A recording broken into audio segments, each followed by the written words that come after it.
Now offered at the Great Race Place. $3 late pick 3 featuring the last 3 races. $5 late double on the last 2 races. Both with a player-friendly 15% takeout. Every race day at Santa Anita Park.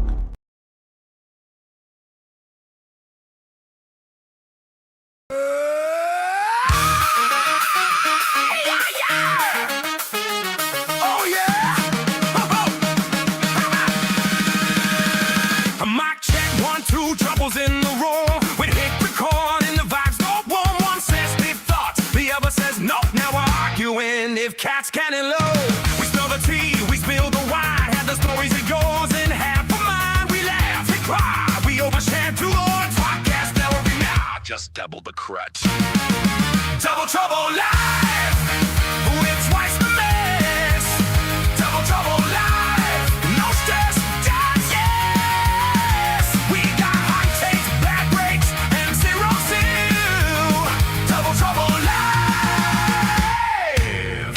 At you for the thrill. Oh yeah, Double Trouble Live.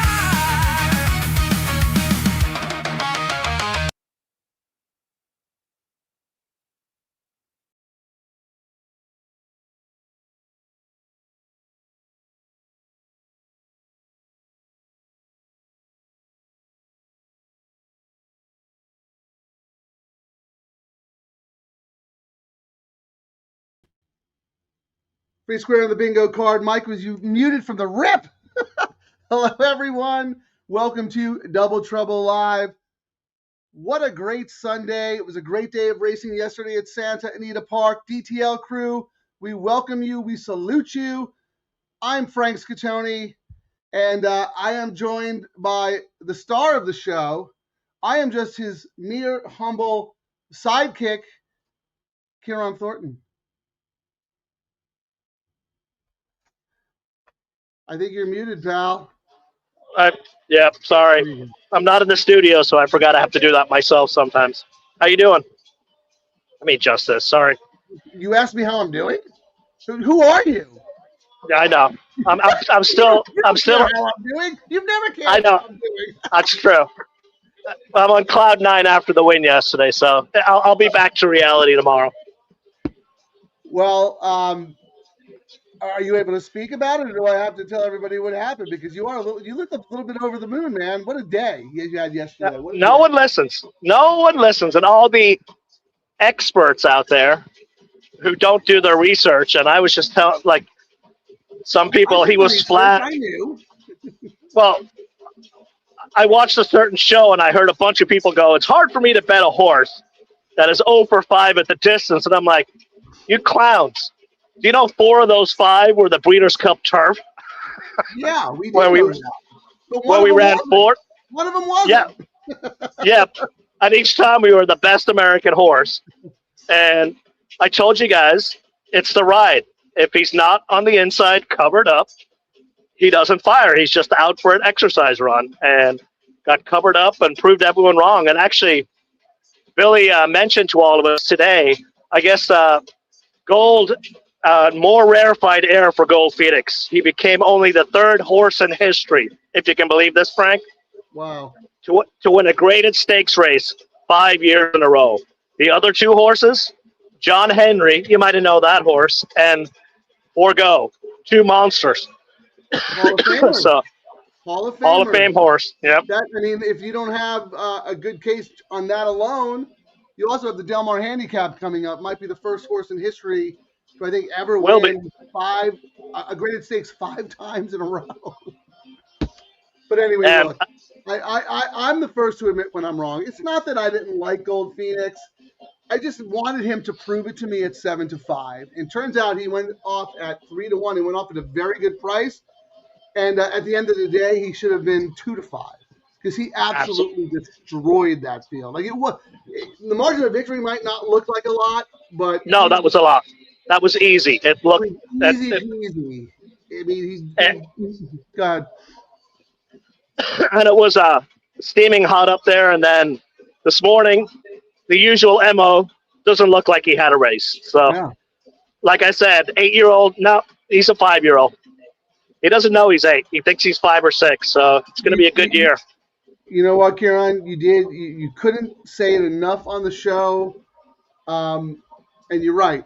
A lot of people do not pay attention to you. That's why I did this little montage for the logo of the show today. It's going to block our faces, but I just want to explain the nuance involved because, I'm going to pat myself on the back. I thought it was actually pretty clever. So I'm going to put that up there. So that's Ciaran on the right. He struck gold with Gold Phoenix. Look at him. He's got a whole pile. We're all there together with him.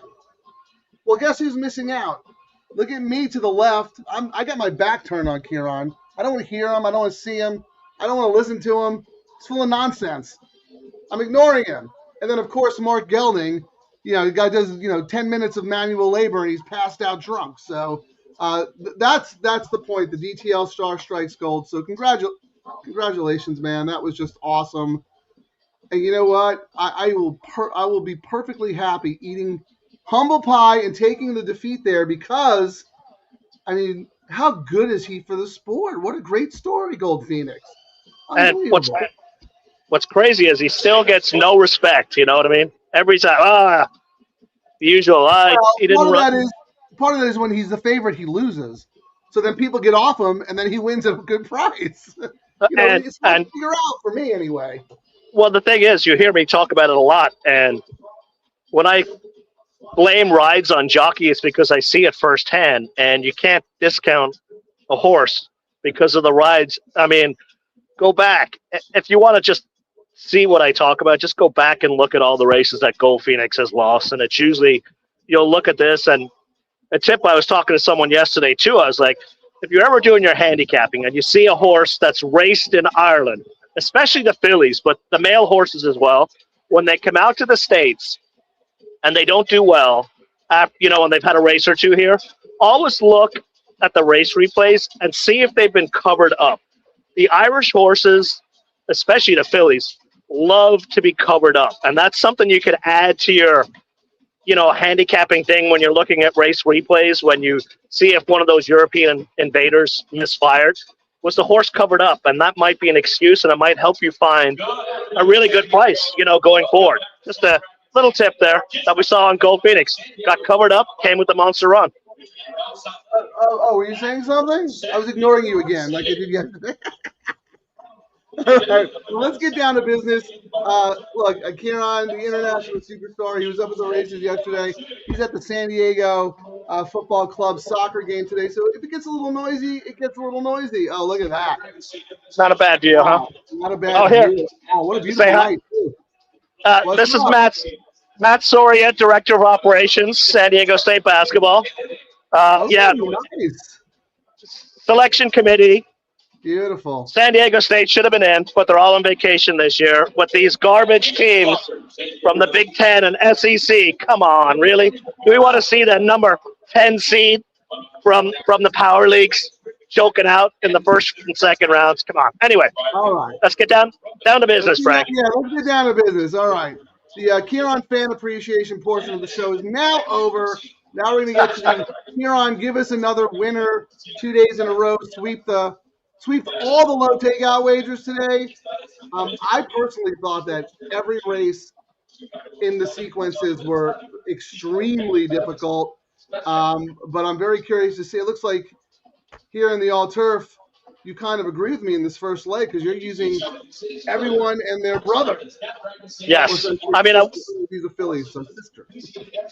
And it's one of those races. The favorite wins 24% only, and from 37 races, Frank, a horse 5-1 plus has won 18 times.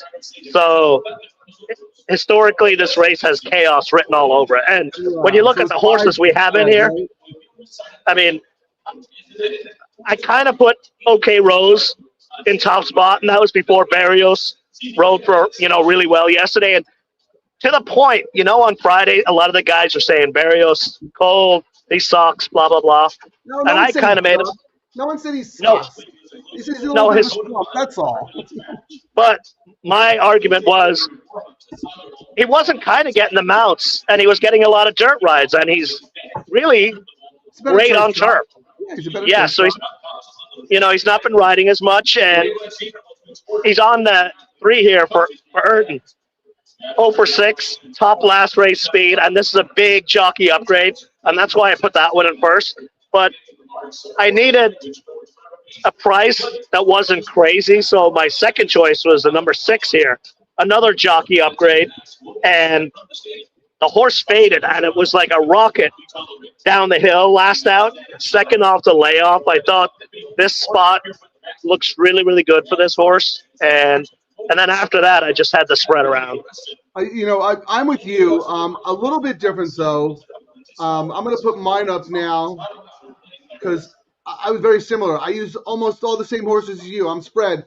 But my 8 horses are the 2, the 11, and the 6. You mentioned the Miotti horse. Which horse? Number 6, Bessie Coleman. I'm with you. I mean, I think that horse is sitting on a peak effort. I just happen to like Apple Pie a little bit better because I liked the horse last time. I thought the horse ran deceptively well and should be fit off that and draws better from an inside post. But my A's are 2, 11, 6. But if you look at my B ticket, I'm 3, 8, 10. So I also have your 3. And then I have 2 others because I really wanted to get out of this leg alive, and I felt like I needed to be spready here in order to do it. I didn't think the next leg was easier either, the middle leg. I mean, if I was home right now, I might have done another saber bet. Hey, so Frank, yesterday Jessica showed up with the new baby, Gracie. No way. And so I got to talk to her, when we were drinking some champagne. And boy or girl? My girl. And what's the name? Gracie. Oh, it's beautiful. All right, nice. But you know how your theory was Ricky's going to be a toss because he's going to be up all night? Yeah, changing diapers and feeding babies. No. So from talking to Jessica, their newborn is just like my newborn Kira was when she was born. Sleeps all night long. An angel, as they say, the trap baby. Well, we know she didn't get that from the sire side. That's got to be the dam side shining through. Because what do they say? Clash comes through on the mom side, the dam side. So that doesn't surprise me. And so what that means is your theory about tossing Ricky is out the window. Bet him. He's getting sleep at night, Yeah, Ciaran and I were joking a while ago about ride Ricky before the baby's born because, he's got to make money. I mean, babies are very expensive, new clothes, new shoes, everything. And I said, that's great, but give it a couple of weeks. And once that sleep deprivation kicks in because the baby's crying all night and they're up all hours, toss them. But that's good inside info. That's why we do the Double Trouble live show. And speaking of Ricky, I do have a very, very strong single in this sequence, and that is in the last leg. So let's talk about the middle leg first, if you don't mind. Okay. All right. Because you're 9-1, and let me just throw up mine real quick because I had a hard time with this race as well. I'm 9-5-8, so we both have the 9 as our top choice actually, and I'm 9-5-8 on both. But I think on my late pick 3, I spread a little more. But in the all turf, I'm just 9-5-8, and you're what 9? What did I say? 9-1. Yeah, I think the 8 scratched. Correct. In the middle leg, race 7?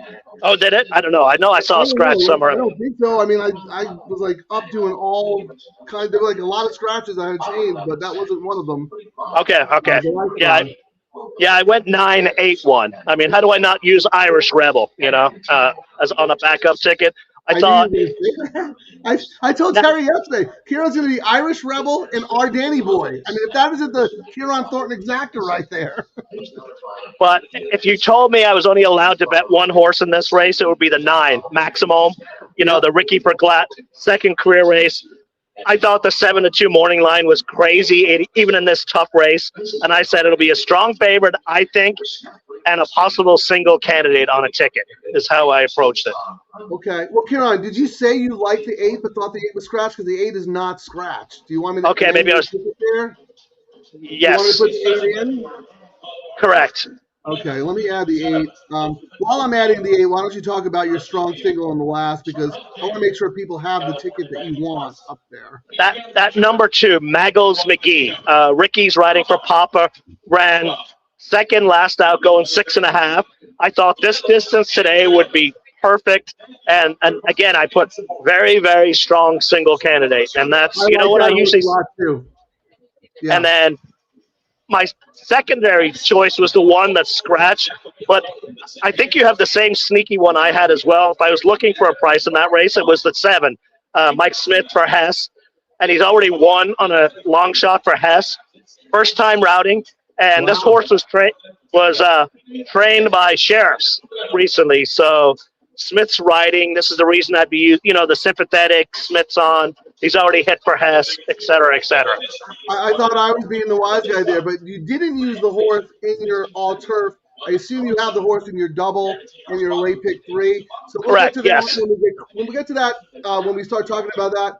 I'm not ignoring the comments, DTL Crew. We'll have plenty of time after race 5 because race 6 is kind of a dead race. I want to address everyone in the chat room, but we want to make sure everyone is prepared to put their all-turf bets in because, Ciaran's been on fire. That's 2 days in a row. You've swept every bet in the sequence, right? The all-turf, the late pick 3, and the late double. It was a little weird yesterday because of the 2 horses that were gate scratches because of the malfunction of the gate or whatever. So it was a little weird payoff-wise. But I'll tell you what, Friday was awesome, and it was all very, very logical horses. And you walked away hitting all of them and coming home with close to 1,000, right? You had a really good day Friday. Yep.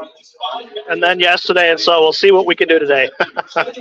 Yeah, right. You're only as good as the last winner you gave out, but you've given out a lot. So let me put my all-turf up. So I'm 958. I did not use Irish Rebel in there at all, but that's okay. Maybe I might have that horse on a backup ticket in the late pick 3. I'll have to see. So who is the 5? You didn't come up with this, Papa, running Spartan. Interesting. Well, I did. All over him.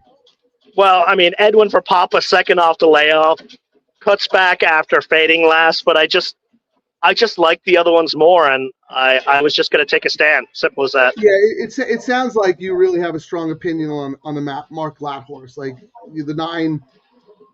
If you were advising someone to single in the sequence, even from a value perspective, 7-2 is pretty good. I don't know if the horse will be 7-2. Maybe it's a full field and it's competitive, but we'll have to see. And even the race stats, Frank, 40% of the winners of this race have been horses under 5-1. You get a bomb occasionally, but it's usually not a race to shop for crazy, if that makes sense. Usually pretty formful. No, I understand. Sometimes a lot of the maiden special weights are pretty formful. The most expensive horses win. And then let's look. We already talked about your ticket. You have the 2 singled in the nightcap. I am with you. I think the 2 is the most likely winner. So on my B ticket, I have the 2 singled as well. But on my A ticket, I also threw in the 7. That's your wise guy horse, who you are using in your other wagers, but you're not using in your all-turf. And I know exactly why you did that, because I do that all the time. There are some horses that I will have later in the day that I don't have here. And the reason for that is we play these bets together. We handcuff them. So for people who may be joining us for the first time, I defer to you because this is your concept. So do you mind explaining to the audience what that means? Well, for some people, it might be a little different when they're just going to bet the one bet, but we bet all 3. So I bet them kind of tied together. So I use my top convictions and maybe a couple of long shots, but then I know I can see the will pays and the probables, et cetera, when we get to that late, the last leg, and I can adjust with the double or step back. I don't need to do anything if I'm alive. So, Ciaran, you make a great point. Right. If you're just rolling in and doing the late pick 3 and then that's it, then you can't do what we advise. But we know that these wagers have so much of a value that if you play them the way we play them and put them together, you can actually have so many tickets and so much coverage and actually be alive into the last leg on multiple tickets, and the payouts are still fantastic. And this is a perfect example because this happened a few times during the show for me. I ended up making money on horses that I didn't even like because Ciaran put me on a horse or the DTL crew put me on a horse. I could look at the probables. I could say, you know what? Why don't I play my A horses to this horse that I don't have? And I've won bets. Another good example was on Friday. Like, I didn't like the 6, the Gloria Haley horse at all. You used the 6. You didn't love the horse. You liked others better, but because of the way you structured your tickets, you used the 6. So you ended up hitting everything using a horse that you didn't even really like. It was just the way you structured the tickets, and you won money anyway. Like, even my notes on that horse were, I don't see why this horse is the favorite, but I still used it just as well I did because it would have blown up all my tickets. but that's exactly my point. We have the flexibility to do that because we're trying to be creative with our tickets, and we're not just playing one bet. We're playing them all. We're linking them all three together. So I don't know. Maybe there's a more eloquent way for me to explain that, or someone else to explain that. But I can't stress enough the value of these wagers and how player friendly they are. All right. Well, we have a little, now that we went through ours, we have a little time to see who people like in the chat. Charlie, if you don't mind, you did such a great job updating us on the post time so we didn't miss anything. I hate to put you to work, but if you're happening to have one eye on the TV and notice, just if you don't mind. But anyway, single in 7 at 20-1, also in the 9th. Awesome. Justin Wade, apple pie. Yeah, I like apple pie. I have apple pie as one of my A's here. So I don't know if you didn't see our picks and our plays, our suggested wagers are in the chat. Scroll up to the top of the live chat area, and we post everything right there in the chat room. I'm going to get to you got a lot of praise in the chat room. I'm going to get to that after the race. But I just wanted to, show you a nice note from SC3 Pete, one of the regular DTL crew members.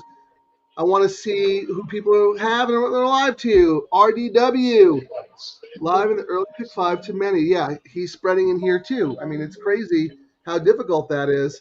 I haven't looked at the payouts, RDW, but regardless, good luck. You've been on fire, man. I'm not just saying that because he's one of us. He's been on fire, not just in Santa Anita, everywhere. So follow him on Twitter, giving out good suggestions. Yeah, this is your buddy from the summer. You and Mr. Guitar hit everything at Telmar together. Yeah, that was quite a streak down there. Good to have you back, Mr. Guitar. Yeah, he mentions the 11. I didn't talk about the 11, but if you read my column on the Santa Anita website called The Matrix, The Matrix, you'll see that the 11 is also one of my A's. All right, and then it looks right here, Spotted Hate. You have anything on the 11? Did you use the 11? I think you did on your spready. I did. I just said JJ for Mullins' first start since June. I mean, the post is probably going to be difficult, but you got JJ, and how do you not use a Mullins horse right now, Yeah, I agree with you. I think the post is going to be difficult, but, JJ will have the horse underneath him to figure it out because, like you said, Mullins is just – the dude is absolutely lights out. Speaking of that, so yesterday when we were interviewing Barrios after the race and he was describing what happened, he was like, yeah, once I tipped out, I just went, vamonos, and away we went. Yeah, he had the horse covered up, and Truly Quality makes a move. First of all, Mondega makes an early move. Truly Quality wanted to keep Gold Phoenix boxed in, but at some point, he's like, they're going too slow. He made a move. Barrios was practically standing straight up in the irons. He had so much horse underneath him. Oh, yeah. Going at his own pace, on his own gallop. And I said to Terry, because Terry was rooting for Gold Phoenix. She never gave up faith. Halfway around the turn, I said, it looks like he's boxed in, but something will open up. He'll tip out, and when he tips out, forget it. It's over. I mean, he's going to win by a mile. And that was – Yep. So right here, this is a good point from Gatekeeper. When Barrios fires, he's better than JJ. On turf. Turf, yes. I think JJ's got him on dirt. But I'll tell you this. I mean, we talk about this all the time. This jockey colony is very, very good and very, very competitive. So, there are no gimmies here. Even when, you're on the favorite, you have some pretty good jockeys coming after you. And speaking of jockeys, I don't know if anybody heard the news, and, it's very interesting. I mean, I'm super happy, and I hope he does great, but it's also a little, vexing and confusing or whatever, conflicting, I guess. P-Val was just licensed as a jockey in Arizona. So he's been, exercise riding, working. He's been trying to get his jockey license back, and he's been rejected several times by the CHRB, but he was approved by Arizona. The guy's 63 years old, which, I was going to say, he doesn't look a day old. No, he actually looks like he's in his 50s, to be honest. No, I know. There's the guy. He looks great, and believe me, and I know he's been working his butt off, but I just wish him the best. I hope he one of the best ever, but they're in the gate. Let's go. Good luck, everybody.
Top pick for Ciaran. The dude is seeing the ball. He's on fire. All Berrios had to do was ride a Ferrari in Gold Phoenix, and now he's got his confidence back. That's all it takes. That's all it takes. I mean, perfect trip. He's feeling it right now. You could tell, too, he had a – I didn't want to say I like yesterday, I mean, the previous race, too, Gold looked fantastic. And, that's why, our good friend Tom Quigley makes a business out of his paddock picks, seeing how the horses act and look. You could tell. Horse looked great. But the funny thing is, right? Oh. Wait, can you hear me? Yes. The funny thing is, when Quigley doesn't like the way Gold Phoenix looks, Gold Phoenix runs well.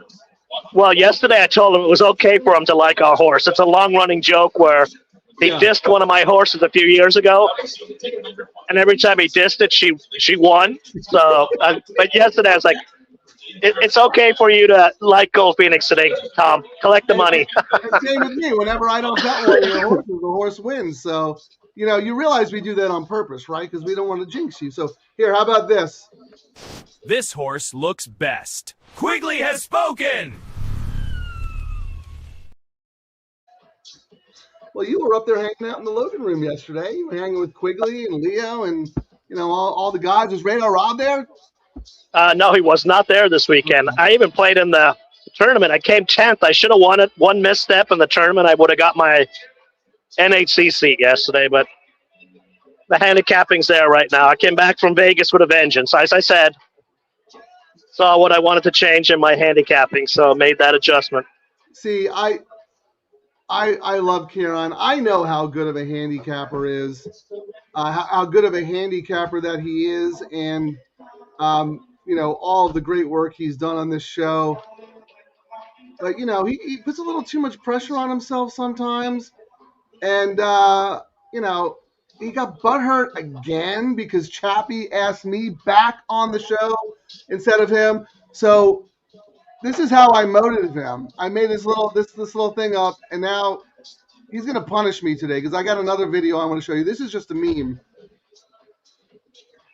Sidekick support group. Today's session. Being invisible has its advantages. I mean, look at that. It's a who's who. You got Robin from Batman and Robin. You got Art Garfunkel. You got Ed McMahon, Johnny Carson, Andy Richter from Conan O'Brien. I can't see who that is, but the guy from Wham's on the end. I mean, that's good company, man. Very good company in the Sidekick support group. How's it going? Says the guy who's running the studio in the background while I travel around the world. I got handicapping. Yeah.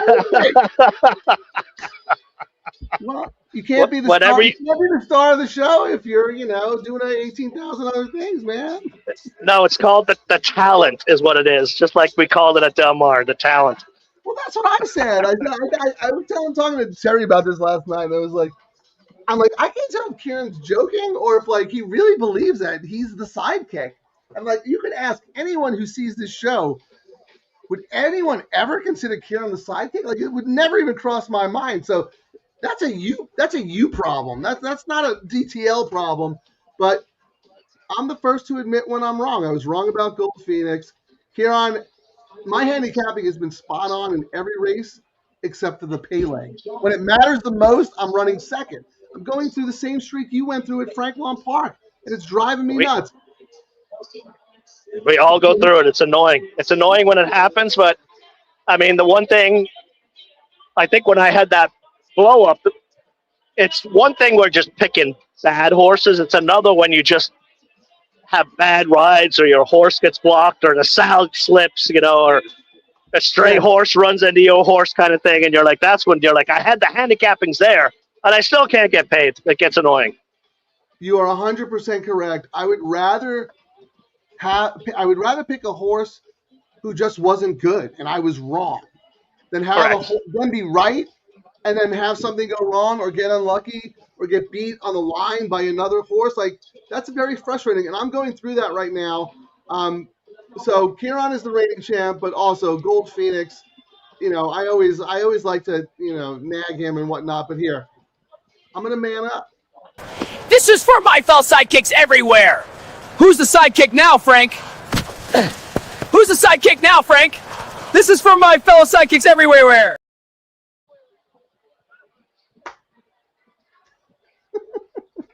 Pretty funny. That was a humble pie eating contest. Humble pie. So, a funny thing yesterday, too, you might have noticed Gold was racing at different silks yesterday.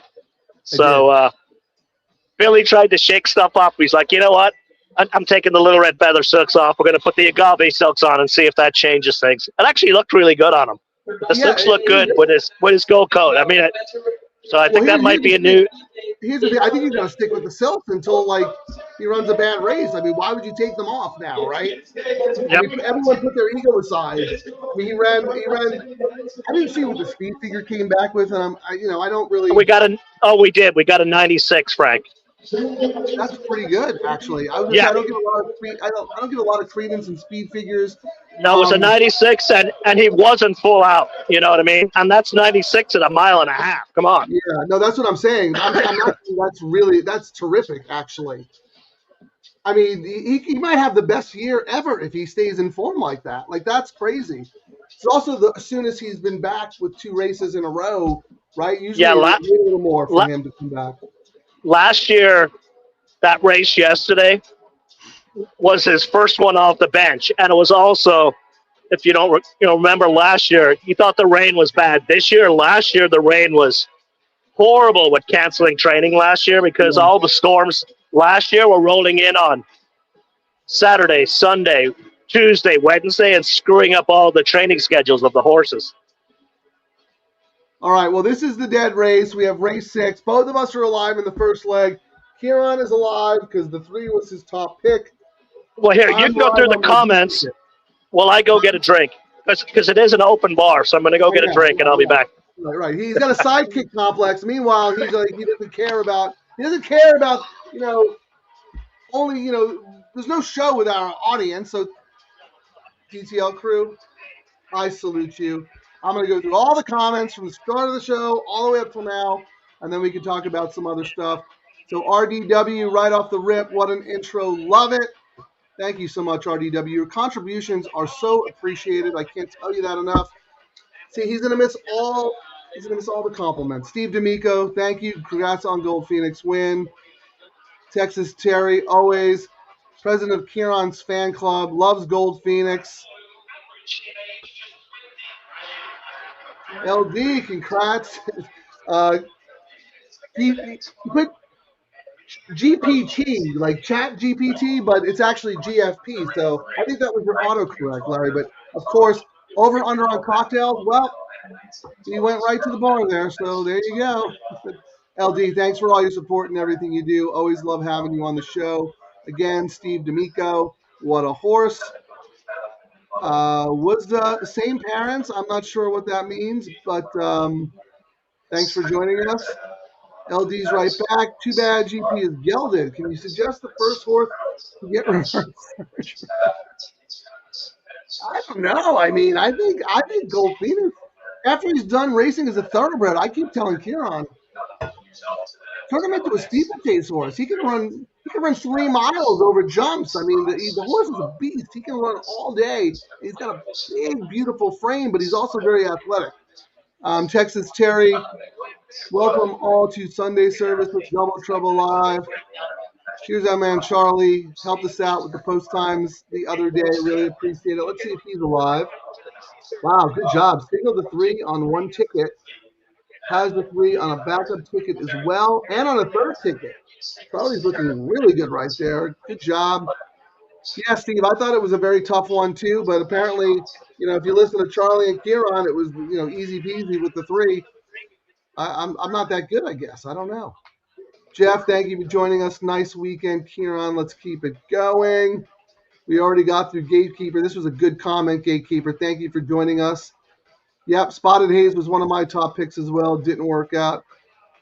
Brooklyn John, congratulations, Ciaran, on your win. I was rooting big time and put some money on your horse. That's the spirit.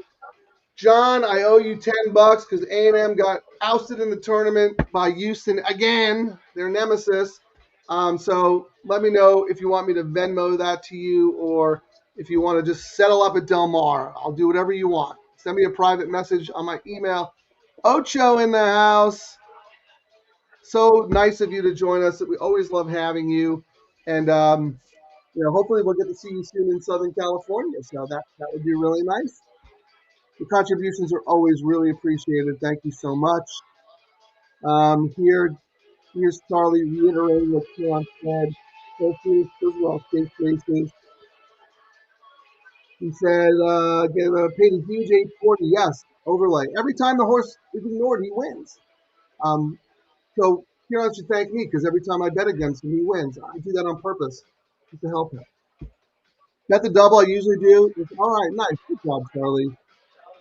Yeah, Ocho, thank you. There's no scratch. Ciaran's a little distracted today. He's on cloud 9.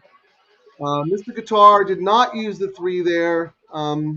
That's okay. I know he'll come back firing away and something else. RDW ended up hitting, right? That was the payout leg for the pick 5. Very nice. We'll have to see what that paid once we get through the rest of the comments. All right. We talked about Charlie's single, the 7, that Alex, ALIX. Hess takes over trainings for the late, great John Sheriffs. That horse looks very, very sneaky. We'll talk a little bit more about that when Ciaran gets back. We saw this, SC3 Pete. Nice job, Ciaran. He cold decked a pick 3 the other day and whacked it pretty good. It was like 7-7-9. I forget. I think that was on Friday, the all turf maybe. Justin Wade, apple pie. Yeah, I liked apple pie. I'll have to go back and watch the replay, but I didn't even get a call as far as I know. Ocho, either going to be a hero or a zero. You could never be a zero. We know that. Yeah, need you, Nelly. Nelly would have been better price, but, that's how it goes. Still got plenty of action left. Froggy Mushroom from Arkansas. What's up, guys? Right, I think Froggy's from the one who's in Arkansas. What's up, guys? Or is it Scurvy Tooth? I forget. I'm sorry. I apologize. What's up, guys? Let's have a day. There's Gatekeeper right back. Barrios. Ocho reporting to the losers lounge. No. You get to go in the too long. Ciaran. I'm back. Yeah, we're almost done. You missed all the compliments. Now we're going to do nothing but make fun of you. LD in the house. Hi, Terry. Howdy, Jan. Oh, Tippy's joining us. Let us know if you got any coast-to-coast action. That's right. Our good friend from In the Money Media, Peter Thomas Fontel, his sign-off is, may you win all your photos. It's not working for me. Not me either, dude. Oh, I lost by a notch. Go Aztecs. And then here we go. RDW is in fuego. Perfect timing. I just rolled through the last comment. Now you can talk about yourself and how great you are. I was going to ask, how is the sound? Is the sound okay? Or are you guys getting a lot of background or no? You sound perfectly fine.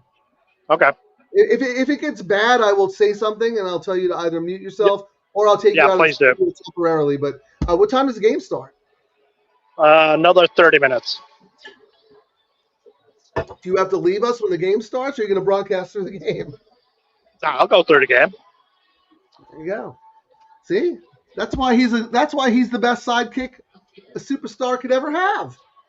He's going to broadcast right through the game. All right, let's look at. Oh wow, 12 minutes. I talked a lot while you were gone. Blah blah blah blah blah. And I mean, I cannot look at the will pays today, Frank. So it's going to be on you. I won't be able to give help looking for those. That's all right. The hidden money today. I can do it. No problem there. But I just want to play this one video. I assume you want me to play this Gold Phoenix video, right?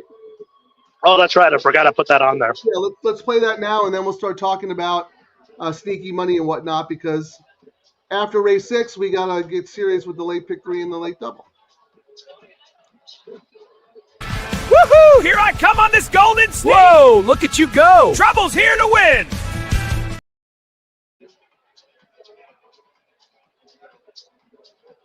Okay, one last thing. Our friend from Venezuela is back. WBC champions. World champions of baseball. Congratulations. And Venezuela loves their horse racing. Forgive me, I don't remember the name of the manager for the Venezuelan baseball team, but Jason Beam tweeted out a picture from Tampa Bay Downs yesterday. Jason's the race caller. Apparently, the manager of the Venezuelan team loves horses, and he was at Tampa Bay in the winner's circle yesterday. So, oh, wow. Venezuela, we salute you. All right. I am going to put up your late pick 3 first, and then we're going to look at the tote. There we go. All right. So I'm not playing this race. Do you have any suggestions for race 6 if people are interested? Well, I know in race there's going to be a modification on that bet, Frank. I think in the middle leg, number 6 scratched, correct? Binging? Yeah, binging. So binging, yes. I mean, that was I had to modify my bets a little because I thought, well, my notes were, if you had to only use one horse, this would be the one, even though it raced 8 days ago. But then I went, really bad race. Like, it is a bad race. No, I mean, what is it? I was with you. Binging was my. I had 2 A's, but binging was my top choice. So I had to pivot as well. So hold on. Let me go to race 7 on my racing form, and then let me know how you want me to amend your bet here. So 9. I would just leave. 9. I'm not going to add any more horses. I'm going to keep it the same. There just won't be a 6 in the second leg. Got you. So I'll just take that out. You do the math for me while I take that out. Removing the 6 from the middle leg, correct? 5 by 3 by 2. So 5 by 3, 15 by 2. I think the price ends up being the same, $90. Why would it be the same though? I took one out. 5 by 3, 15. Because I think when I put it up, I meant to take out the 6 and somehow the 6 did. Okay, understood. See, we're a gambling show. Very, very important. We got to get our numbers straight. We got to get our wagers correct. We actually do our best. We do. And we do the bets for the community too. I would say the last several shows, you have done some really good ticket structuring, A's, B's, all that stuff. Today, though, you have, I'm not going to call it a caveman because you have a single, but they're kind of caveman-y tickets. You only have, like, if you're out, you're out. You don't have any backup tickets, I guess is my point. Was that on purpose, or you just, you didn't have time to put stuff together for us? I did have backup tickets on both of these bets, but they were keyed on favorites, and when 6 scratched and 1 scratched in the last, it blew up both of those side tickets, so I just went straight K-bet after that. Excellent. Yeah, that makes sense. Totally get it. See, we question each other because if something doesn't make sense to me, I would say like 1 out of 10 times Ciaran can explain it to make sense to me. 9 out of 10, it still doesn't make sense, but that makes sense to me. All right. And then sometimes when you're scrambling too, why make it overcomplicated? You know what I mean? If your original plan went down in flames, why did it didn't really make sense for me to modify it anymore. So that's a great point. If you're ace scratch or whatever, you probably want to simplify it and scale back. And that's happened to me a bunch of times because when I do my matrix column, I spend a lot of time putting my wagers together and constructing them. And then I wake up and I look at the scratches and like I got to do it all over again. And then I'm like, well, should I upgrade this horse or whatever? And by then your mind's like mush sometimes. So that's a good point. And I can fix it with a double where I actually get an idea of what the pick 3 and the will pays and whatnot are doing. So I can, if there is a sneaky horse, we can bet it and make an adaptation. All right. Well, speaking of that, the will pays and probables. So the 2 in this leg is 3-2 favorite. Into the next leg, right now the 8 has favoritism at $17.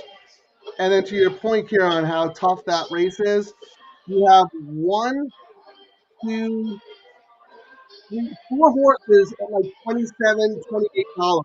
And that's the 1, the 5, the 9, and the 10.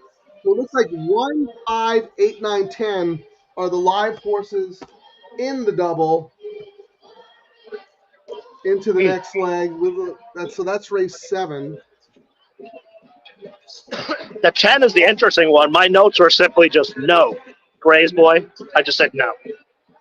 Let me look at that one. No, but it's Ciaran. Ciaran has been very, very hot. That's true. And, he could win with a firster, but I think this race is going to be won by a horse with experience because there was a horse in that next leg, Frank, that I thought at the number 4 Sandbagger, always in the money, needs a new jockey. That's a horse, if it ever gets a new jockey, absolutely auto bet. I don't think Bays does the horse any benefit, and the horse may just need a fresh dude on. Yeah, because the horse is always right there around the wire. Going back to Gray's Boy, the Ciaran horse for a second, I did do a little formulator pedigree work, and the dam never tried turf, and she's yet to produce a turf winner.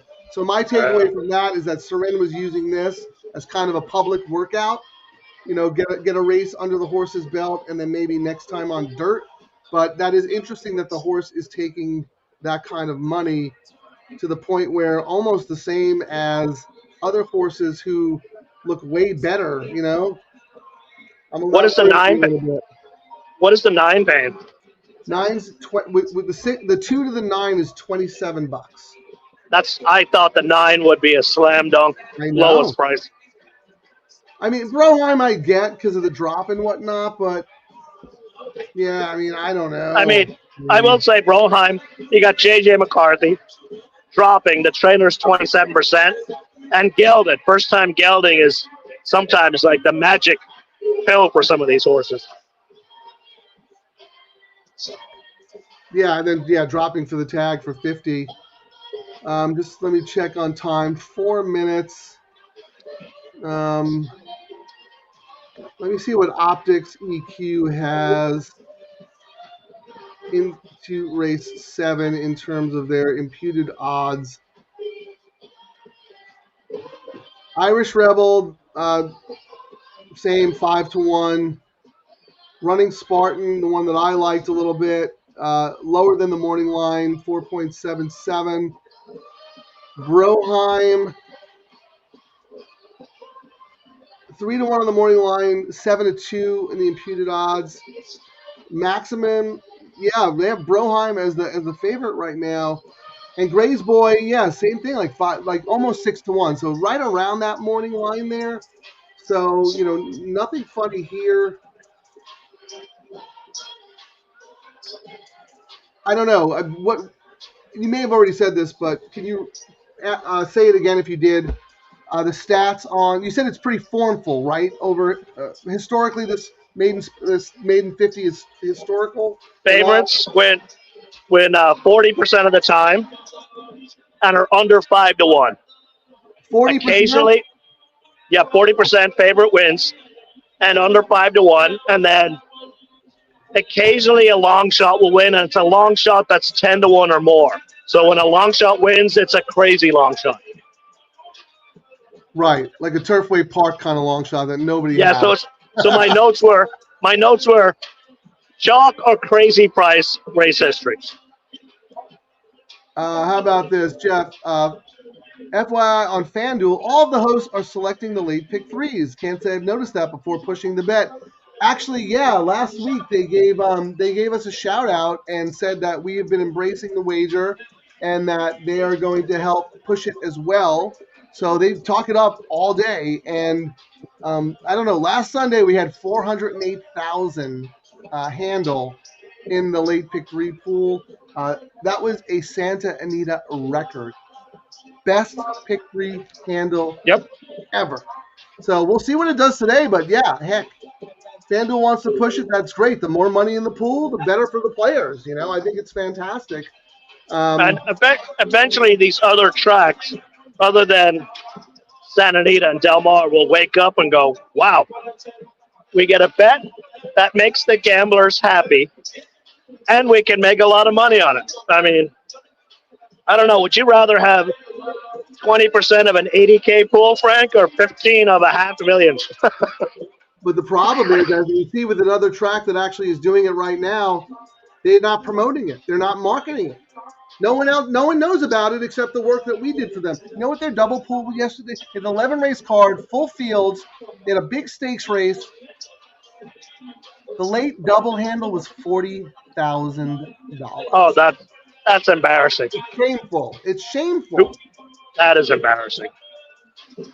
It's almost like they don't want people to bet it, so they don't have to carry it. I don't know. It's so bizarre.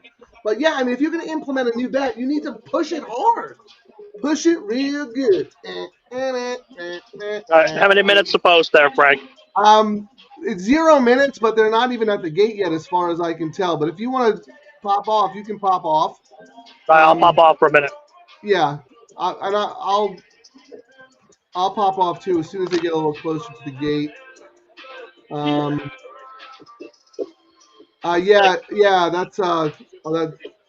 That's Scurvy Tooth. Yeah, that was a perfect ride. Hey, Scurvy Tooth, thank you for joining us. Yeah, Jeff, it is fast. It's pretty darn good, and I was direct messaging with Christina Blacker at FanDuel because she was one of the ones who actually mentioned us on air, her and Curtis Calloward. Others might have also, but the ones that I heard were those two. And, I thanked her, and she said, hey, we're behind this.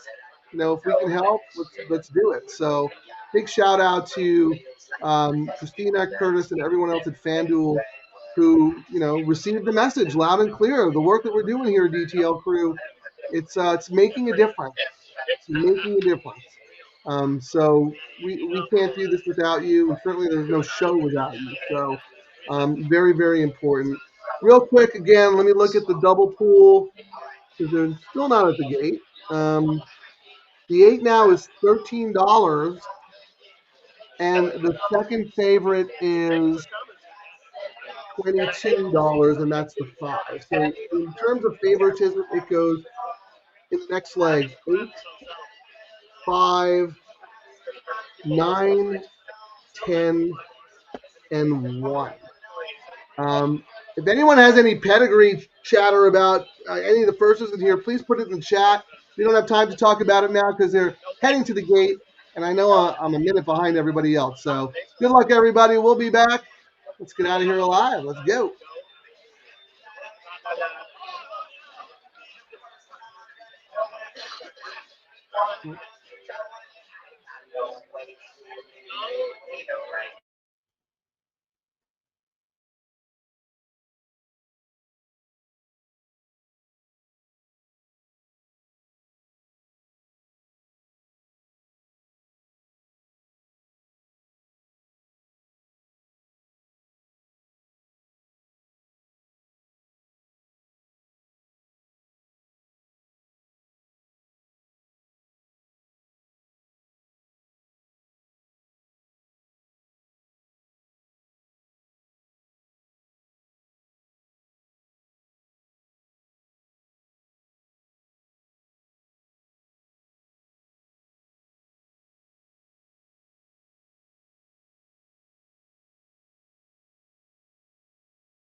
Thank you, Stephen D. Remember to like and subscribe.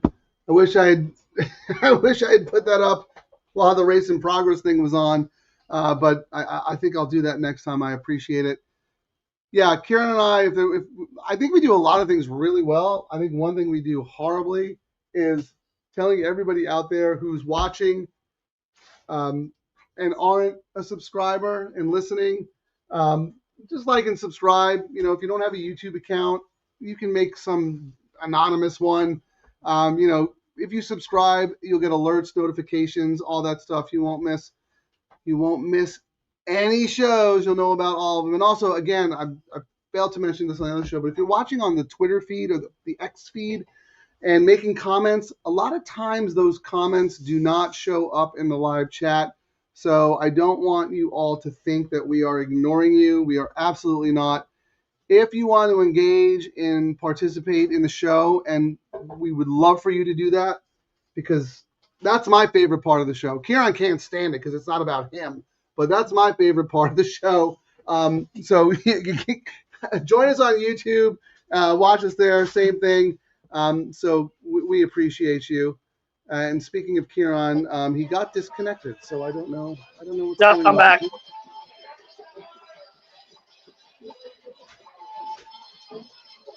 He's back, ladies and gentlemen. We didn't even know you were gone. You were gone? What? I lost connection, so it took a little bit to get it back. You didn't even notice. The show was going great. Sounds like a plan. All right, I'll be back again. No, I can't talk. I'm blah, blah, blah, blah. So who won that race? Uncle Evgo, 6-5, won like a 2-5. All right, what's the wheel pace? It's a 2-horse. What are the wheel pace telling us? Is that official? Yeah, let me refresh my screen here. I would say the name of the ADW that I'm using, but since a certain person has not given us a QR code. Wait, update. We will have a code for everyone by next. No, they were setting it up yesterday. I was sitting with Tyler. They're going to call it the DTL Crew. So we got our own special thing, so we'll let you guys know. Yes, I was just traveling today. I'll hit them up during the week, but yes, it's been set up. Can we all cancel our accounts and then re-sign up as the DTL Crew and get a bonus? Yes, yeah, $100 sign-up bonus, blah, blah, blah. Always looking to game the system. Yeah, we're wise guys. We're Sharpies. We're horse players. Yeah, I mean, back in the day, whenever these sites, it got to the point, Shannon would joke with me. She's like, yeah, how many betting sites did you sign me up for this week? I'm like, honey, they're giving money away like it's candy. That's really funny. Yeah, I'm still trying to get Amway just sorted out. There's another smaller ADW called Iron Bets that's very player friendly. I'm trying to figure that stuff out. But anyway, so here we go. And I will say I used ExpressBet. I was betting trifectas yesterday just because I'm back in the tournament mode, so I'm playing trifectas a little bit more. But man, that trifecta tool on ExpressBet nailed a couple of nice bets for me. I mean, it's such a fantastic tool. And I'm probably I can't do it now, but it's one of the things I'm going to look to do a lot more, Frank, and we might talk about it a little bit more. It's not a low takeout bet, but when I was playing around with it yesterday, I was finding some hidden value by the pays on the trifecta that ended up coming to fruition. So I'm going to play around with it a little bit more, but it might be something extra for the show that we can use. You know, it's not low takeout, but we'll use the info to possibly help us make more money on our bets too. You know what, Ciaran? You actually make a good point. Right, you're right. It is not low takeout, but that's not the sole purpose of the show. The sole purpose is also to use finding the information that's available to us, and a lot of people do not have access to that information. That, you know, big money players have it, CAWs have it. The little guy doesn't really have it, but on ExpressBet we do have it. So if we have the information. Again, you're right. It's not a low takeout bet, but you have an edge because you have the information of where the money is, and then you can play your bets accordingly. So that's a great point, actually. And, you know, we were doing that a little bit. Dan H. is a big trifecta guy. You know, we were doing that a little bit here and there in the last leg when we were busted. The problem is every show you've been alive going into the last leg, so we haven't done it. Well, I'm back. As I texted you yesterday, I took a year off from the contest. I got the bug again. So. From the yeah, so I got the live contest bug, and trifectas are usually a big part of that. So But when I was playing yesterday, I made some good money on the side when I was doing the That's the trifecta Matt Miller tool. special. Well, I was doing the trifecta tool, and I was like, this combination's paying a lot more than I thought it should. It ended up being a very nice price at Santa Anita. Looking at the previous, it was maybe it was just a one race sample, but it was enough to pique my interest going forward. And I'll start doing a little bit more. You said you finished 10th, and you were a little disappointed in yourself because you thought you could have done better. Was there a specific race or a specific horse or a specific wager that I hit the I always like first. to learn from tournament experience. I hit the first 3 races, and if I played 2 entries or was playing looser like I was last year, I would have rolled 1 entry on the first 3 races and been up quite a lot versus hedging just to save money to bet on Go Phoenix later in the day. And then when I got to later in the day, I got too fancy on my last race trifecta. The one that paid me the most was my gold with all. And I should have done a $6 try, gold with all. It would have cost me my bankroll, and I would have had enough money to get 5th place at an NACC-ish. Yeah, I don't want to get too in the weeds about tournament strategy just right now, but I am curious. What was your bankroll going into the last race, and what was your target? Like, what did you need? What did the winner have? Did you have a chance to win, or were you just trying to get top 5? I had a chance to win, but the winner was at like 1,300. I was at 340. Oh, that's low. That's nothing. Yeah, I mean, it was a $300 bankroll, but it was a lot of chalks. And the way the guys in first and second got it, they went all in win on 2 races in a row that I could have done and didn't. And if I had had more ammo, but I kind of backed off the tournaments last year, so it was a good. Sometimes you got to experiment and learn. I'm always trying to learn something. Even when I win, I try to make it a better win next time. Or if I lost, what do I do to make it not be like that the next time? Yeah, I mean, I don't know any of the specifics of the tournament, but you said you had $340 to spend in the last race. Why didn't you just bet it all to win on Goldie? Would that not have gotten you there? What did the horse I pay? did. $840?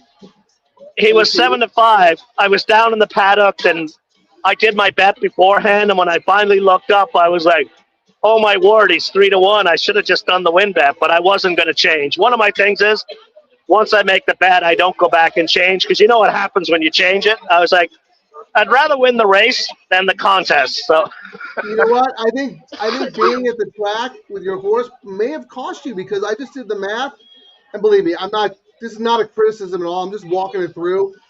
$340 to win on a horse that paid $840 would have returned $14.28. What'd the winner end up with? NHC, I think it was like 20. I think it was 1,200 plus. But you know what, Ciaran? The flip side of that is the horse is 3-1. You make that bet, and then the horse goes off at 8-5. And that's the problem. You know what I mean? Yeah. So that's what I'm saying. I don't think you did anything. And we saw a lot of that. Like there was a lot of that at NHC. A lot of guys going.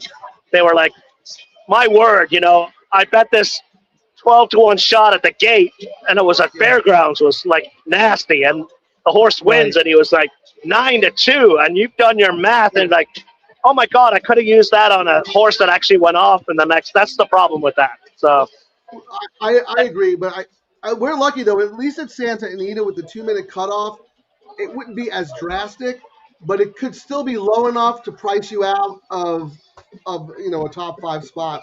So you were looking to hit something that would guarantee you a spot. I get it. Okay. Yes. So all right. What do you want to know? Will pays. Pick 3. Pick 3. Let's start with the pick 3. I'm on you. I'm on it. Ew, ooh, the 8. $9 in the double. Wow. So we're looking at the Will pays from race 6 that just finished to race 7. So if you had the winner, Uncle Evco, in race 6, and you have the 8 here, you're getting back $9 for your $2 wager. And that is that Maximo? Who is that? Let me look again. Brokem, Oh, the JJ horse dropping. Broheim, yeah, Broheim, okay. Yeah, I mean, the horse could absolutely win, but How much is the 9 paying? 26-20. What's his odds on the board? Fourth choice. So Well, what's his current? His current odds are 4-1. So here, I'll give you the top four in the double. So the 8 is favored at $9. Second choice is the 1 at $21. Wow. Third choice is the 5 at $24. And then the 9 at 26 and the 10 at 32. So those are the top 5. Let me look in the pick 3, Ciaran, because we like to compare both pools, because sometimes there's sneaky money in one and not in the other, and vice versa. And they're trying to adjust their mistake or trying to hedge what they've already got rolling along. Yes, correct. So this is for $2, okay? I'm just going for $2. The 8 is the favorite at 71. Second choice would be the 9 at 104.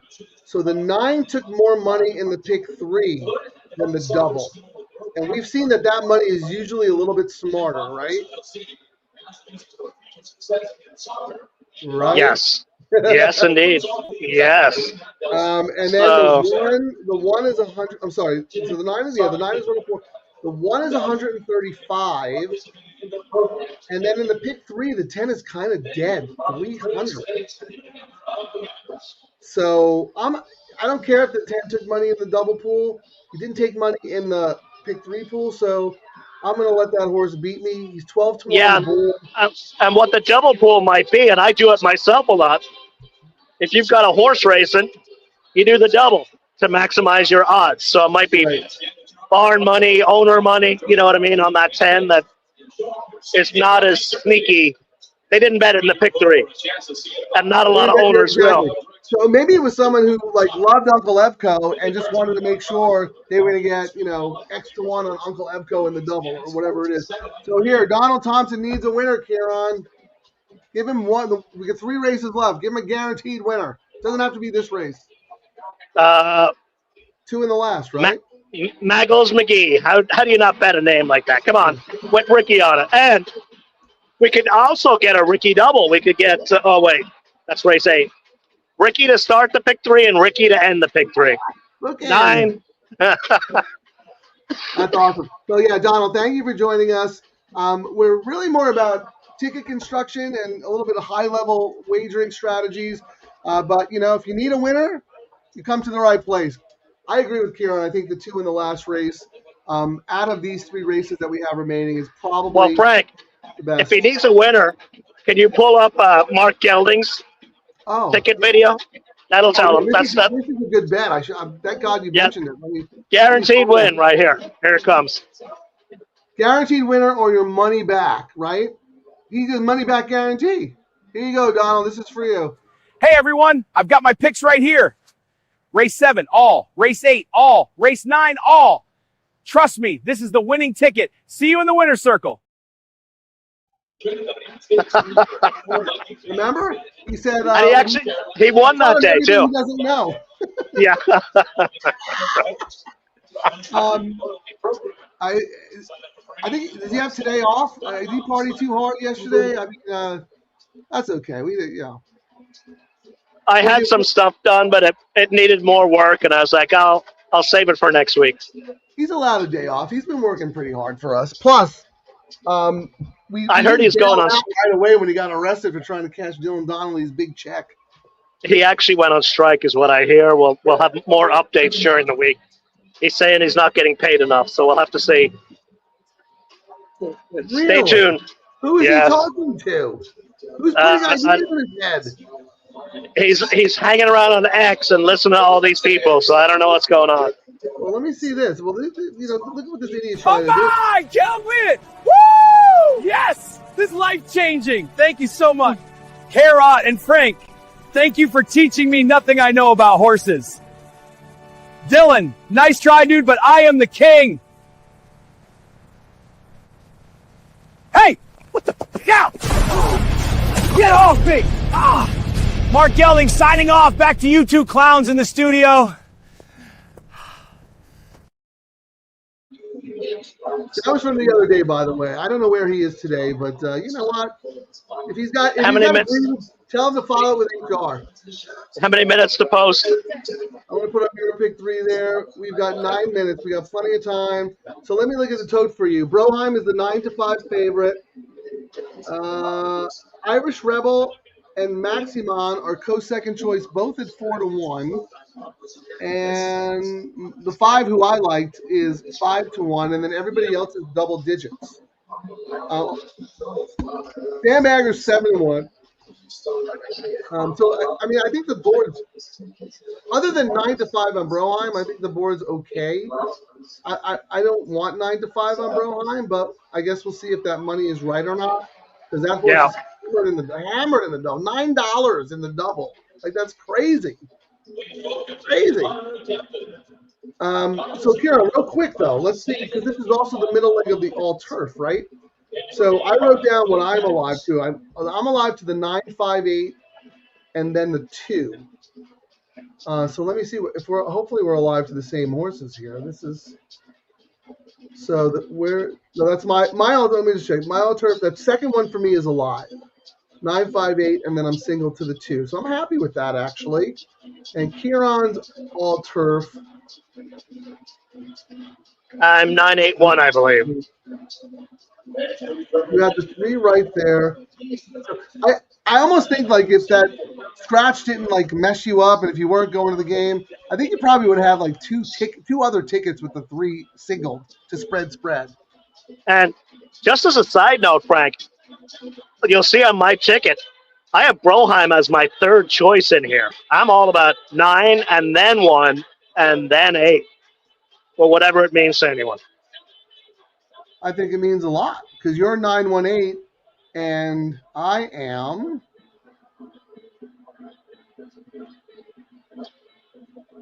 9-5-8. I don't have the 1. So here the late pick. But I'm starting 9. Look how spready I am.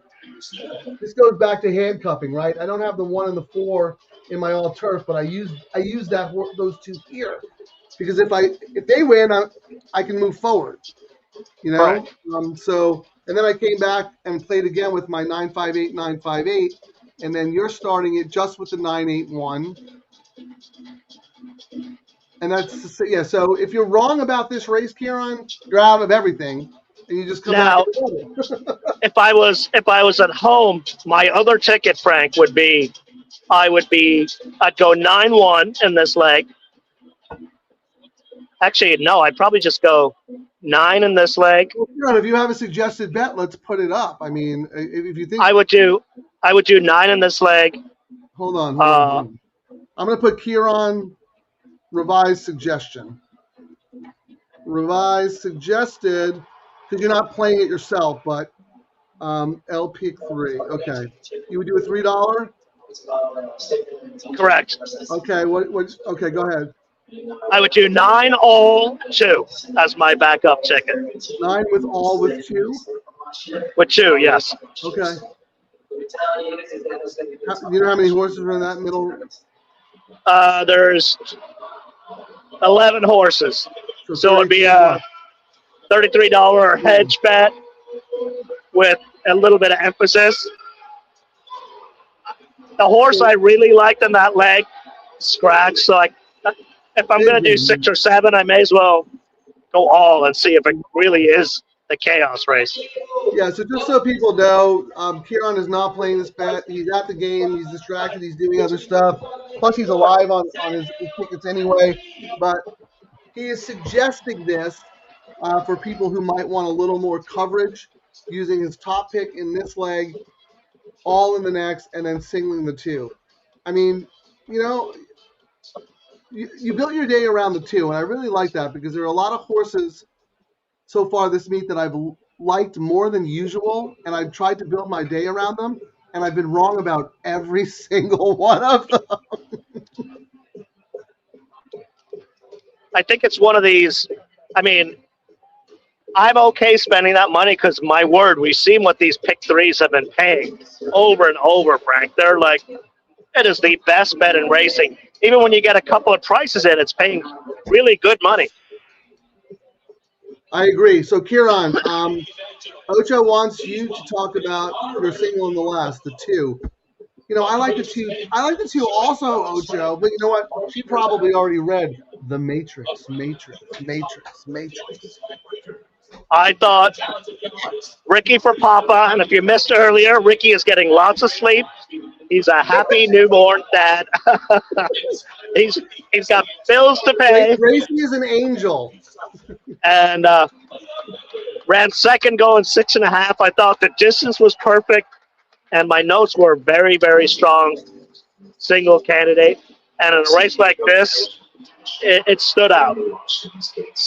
I agree. I mean, real quick, for me, ran well twice in turf sprints. Like the way she finished up last time. Stretch out shouldn't be a problem. Papa is locked in right now, man. The dude is just doing all the right moves. And his horses have been so game. And it's just like, you talk about traders going in cycles and whatnot. You got to ride them when they're hot and fade them when they're cold.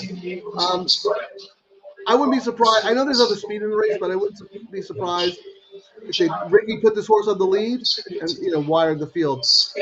And he won. He won yesterday too on a horse, so he's riding really good. What other show can you get inside information about a jockey's newborn baby and how it might affect his performance? I mean, you cannot get this anywhere. The algorithms can't factor this in. They don't have a newborn baby feature. Yep. I wish them success because Jess is just terrific. If you've never hung out with him, you cannot help but smile when you hang with Ricky. Like, he always has the biggest smile on his face. Right. He is such a pleasant face, and he's got a smile. Yes. He instantly puts you at ease, right? Like when we went to the casino, he got carded 9 times in an hour because he looks like he's 12. And he's like 34 or something like that. It's crazy. He's also a good, down-to-earth guy. Yes. He absolutely loves what he's doing. The only thing I don't like about him is that because they got married and Jess got pregnant, she stopped being a jockey, and I really thought she was terrific. I mean, good for her, though. She does great TV work on the Santa Anita simulcast feed. But what a talented horsewoman. Yeah, we're absolutely rooting for them. We're real quick because Charlie wants to know about the 10 and the 10. 10 and the 10, or is it 10 in the race 7? Singling in the 7. I'm not sure what any of that means. 10 in race 7, Ciaran. Is that the Ciaran horse? We already talked about that horse. Yeah, that was getting a sneaky money. Yeah, we had no angle other than we thought it was barn money. Yeah, or we would have seen them. We would have seen more betting on the pick 3 and not just the double. Okay, wait. So maybe I was wrong. I'm singling the 7 on a couple of tickets. Okay, in the 9th now. That's the last. I think the 7. Yeah, the 7 is both our long shot wides guy pick. I have that horse on my late pick 3 combinations. I did not use the horse on my B ticket. I'll be back. Okay. I did not use that horse on my B ticket in the all turf only because I didn't want to spend a lot of money on the sequence, and I knew that I could cover the horse in the late pick 3, and then I could also cover the horse in the late double, and then the 10. Also, Charlie wants to know about the 10 in race 10. Yeah, Charlie, you're a regular listener on the show, so you probably will remember we talked about this horse, Tate Batts. Last time this horse ran, snuck in off the AE list, so we were very, very interested, was taking a ton of money, unfortunately had to break from the 10 hole, and, never really had a chance to show his best stuff. But the horse was favored, previous 2 starts on dirt, so clearly has some ability. I have the horse on one of my spread tickets. I don't think the race is as easy as Ciaran thinks with Maggles McGee, but I do think that Maggles McGee is a very, very strong win candidate. And again, we could always come back and play some double combinations. For instance, I mean, does anyone have a strong opinion in the middle leg? Because that's where the horse that Ciaran liked binging scratched, and that was my A also. So I have a lot of action going through my other A, the big Cheezola. But there are like 4 or 5 like low sal horses in here who could win. So it's a little tricky for me, and that's why I think wagering construction is very important. How about Dan H? Welcome, Dan H. This is Ricky's sequence. I love it. $5 pick 3. That's right. We don't have to stick to the $3 minimum. You can do 4, 10, 12, whatever you want. But it has to be 3 minimum. Anyway, all right. 8 and 9. I'll be happy with that. 3, 4, 8 with 2. Dan H is singling the 2 as well. Then 3, 8, and 8, 9, 4, 8. The 10 that Charlie was talking about. Excellent. And then just a cold 9, 3, 10. Outstanding. I don't want to miss. All right, you know what? They're behind the gate. They're going to be loading soon. Charlie was nice enough to tell me last week that I am way behind everybody else. So I'm going to sign off now. We're going to watch this race. We'll be back after. Good luck, everybody.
Well, shout out to Charlie and everybody else who talked about the 10. Wow. Ciaran and I were stubborn. Still But don't wow, get it. I don't get it either. Wow. Was it a workout thing? Can someone let us know? Charlie, I mean, you seem to really like that horse. So the only thing that I could say, Ciaran, is that Ciaran is en fuego. I mean, I thought the 5 was gonna. I thought the 5 was gonna. You like take him gate to wire, but that 10, wow. Yeah, well, if it wasn't the 5, I thought the 8 would get there. I mean, that horse has it. I would not look to bet anyone back from this field. This field lost to a 4-year-old first-time starter. I mean, I did the pedigree research here. Dam never tried turf, and she's yet to produce a turf runner. I mean, I get it. The unusual heat on the dad side with Hebe, Fire, and Ice. Wow. But, I mean, the reason we were kind of cold on her, Frank, was they didn't bet it on the pick 3 either. It was just all double money. Yeah, it was double money. That was the sneaky barn money. You're right. Yep. You're right. Oh, well, onward. That's what we have. We can save the day with the double. Larry, you're supposed to tell us who Kurt Hoover likes before the race. Oh, my God. Larry is the guy. Kurt Hoover likes the so-and-so. No, Larry's always. It was sunny yesterday. I love Larry. I love Kurt Hoover, by the way. I mean, if Kurt's on a horse that I don't like, I listen. LD, if you remember why Kurt pushed the horse, I would really love to know, because I like to learn from my losses. I'm not going to beat myself up too much, Ciaran. It's a first-time starter. Like, I mean, how are we to know? I didn't get the memo. Did you get the memo? No memo. Got the memo. Charlie Steinbrenner got the memo. Seriously, I would love. Yeah, look. Anytime anyone speaks in this forum, Jeff, they're speaking because they have conviction and they don't want to look foolish and they don't want to be wrong. So I would, not just Charlie, and Charlie is awesome, but if someone goes out on a limb and puts a pick in the forum, or tries to make a case for a horse, or even asks us about a horse, you have to look twice. I mean, our audience consists of the sharpest horse players around. They're smart because they know where the value is. So they're good horse players, and they're good handicappers. So anyway, I mean, not that I listen. I mean, I'm the biggest idiot of them all. Here's Steve. Go ahead, Ciaran. I said we got the devil to fix it. Yeah, I mean, I'm not too fussed. I got beat by a first-time starter. What am I going to do? But here you go. Stevie D said 10 had 3 bullet works for this race. I'm looking at the racing form, and I don't see any bullets. I see 33 of 60. This one's nice. This 58 and 4, but it was 3 of 10. And then before that, from the gate, 5 and 1 and 4. I don't know. There is that February 6th work that's really fast. I don't know. I mean, maybe Andy Harrington was pushing the horse. But Ciaran, to your point, no one bet the horse in the pick 3. Dead in the pick 3. It was the double. The barn hid the money in the double, because what did the horse go off at? Let me see the final odds. It was 5-1 on the line and paid. Let's see.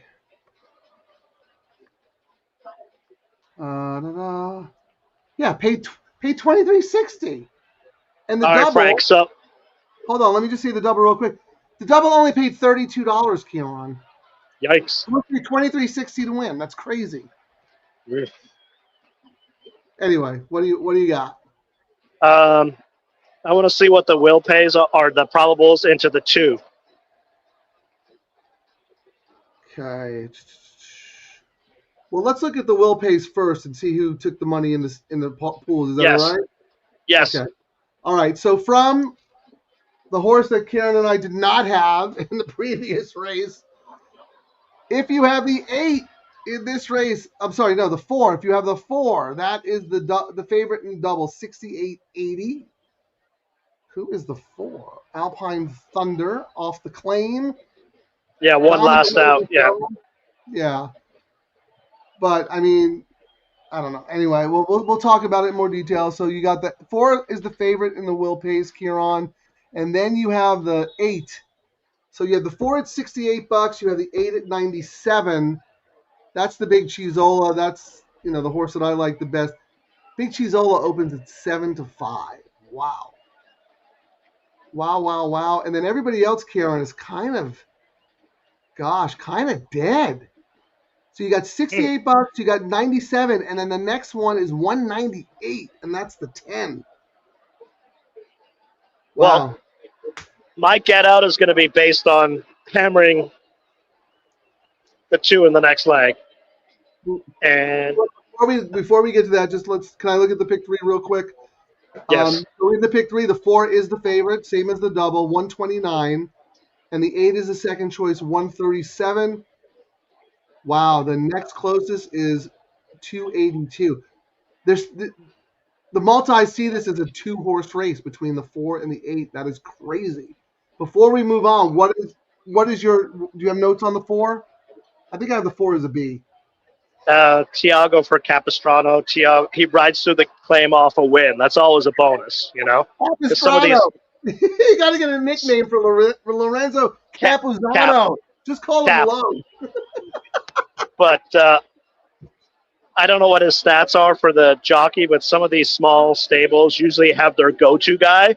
But then sometimes they go, I'm not going to mess with what's working. And the jockey rides through the claim, You got to pay attention. I love when the jock rides through the claim. Because Pereira didn't have to. He could have declined the offer. But he chooses to ride back. I won't read what I said. I won't read everything that I said in the Matrix. But real quick, I think I said the same thing as you. One last time, right back for a new trainer. Pereira rides to the claim.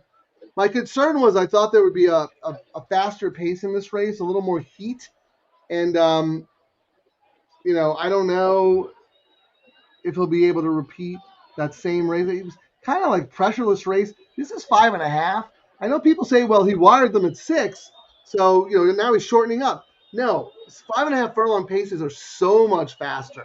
I think he got away with it last time. So, the horse I liked in here was the 5, Razzler. For you, the trainer's name is you. I'm not going to butcher his name. Wait, which one? Which number? Number 5. Jesus Uranga. The horse is 2 of 8 at the distance. What my notes were has the speed for a winning trip here. I think if I was making an argument for a community bet, Frank, actually, I think 5 times. The fact that the other horses, I might go. Well, yeah, go ahead and tell me because I'll see what they're paying to the 2 in the next, right? Because I think the 2 is probably going to be our single. Let's go 10 to the 2. Okay, well, the favorite combo right now is the 8 with the 2, but let's start with the 10. So the 10-2 is paying 117 in the double. What else you got? All right. 4-2. 8-2 is paying 27. So that's the big cheese over here to the 2 in the next. No thanks. All right. What's 4-2? 31. That 4 is hammered everywhere. Yikes. All right. 5-2. 111. 3-2. 182. So I think my cover bet here, based on this, might be just probably a $10 double. Aside from what I did earlier, 10, 5, 3 into the 2. All right, let me put that up. This isn't the community bet. This is Ciaran's pivot. So Ciaran, late double, $5, Ciaran. Yep. Okay, I'm sorry. Can I have the numbers again? 10, 5, 3. 10 with what? With 2. That's it? 10, 5, 3 with 2 for $5? Correct. All right, that's Ciaran's pivot. That'll cost $15. And then I got a 7. We should look at the prices of the 7, right? Because the 7's our sneaky one. My next question was, what are all these horses? What's the lowest pay into the 7? There you go. See, great minds think alike. It's the 8-7, $209, and the 4-7 is $273. Those are the two lowest. Everything else So, is over $580. all right, so I would do a $5 saver bet, all to the 7. Hold on.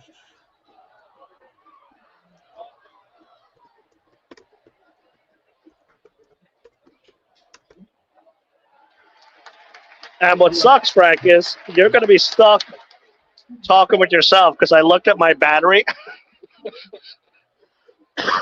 and talking seems to eat up a lot of power. I might be running out of juice here in a second, or in like 5 minutes. Well, yeah, I might get someone from anyone on the DTL crew want to hop on and just be a guest and just shoot the breeze, take me Actually, home. they've already got my stuff, and then they can hop on, and then I can save the battery and come on after we win this race with my all ticket. Well, yeah, Well, stay on until I get somebody who comes on, and then you can go charge your battery and come back on. all right. But don't leave me just yet because I wanted to put this double up here on. This was your original double. Wait a second. You had the 10. Is this from another day? You have the 10 No, choice. Because he was my second choice, the 6 scratched. It was 6 by itself, and then all the other horses in a row. I don't like the pays now because now the 10 is the dominant favorite. And I did not like the 10 enough. On my original double, Frank, I was going to... 10 is 10 to 1. Maybe you made a mistake. I don't know. You talk about details matter, the Edgar Pereira's horse? I'm shocked that horse is 10 to 1. I think I X'd that horse. Anyone want to come on, DTL crew, put first come, first serve. Put your name and email address in the chat, and I'll send you a link.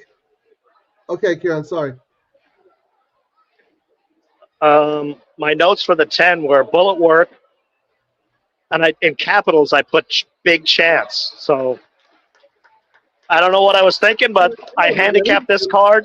I handicapped the card when I handicapped yesterday's card. So, and I did pretty well yesterday. So I got to go with.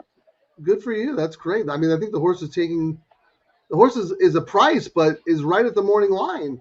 So you're 10-2. Oh, well, your 10-2 is only 126. Oy. Yeah. So it's getting getting a little play, actually. It looks like it's kind of like the third choice. So that's very sneaky. Good for you. Do you want to put a community ticket together real quick before your battery dies? Yes. I think we need to have 7 on a ticket on the last leg. Okay. But it's going to be such a price this is a $5 ticket. So who do you want to use in the first leg? Let me see, what do I have?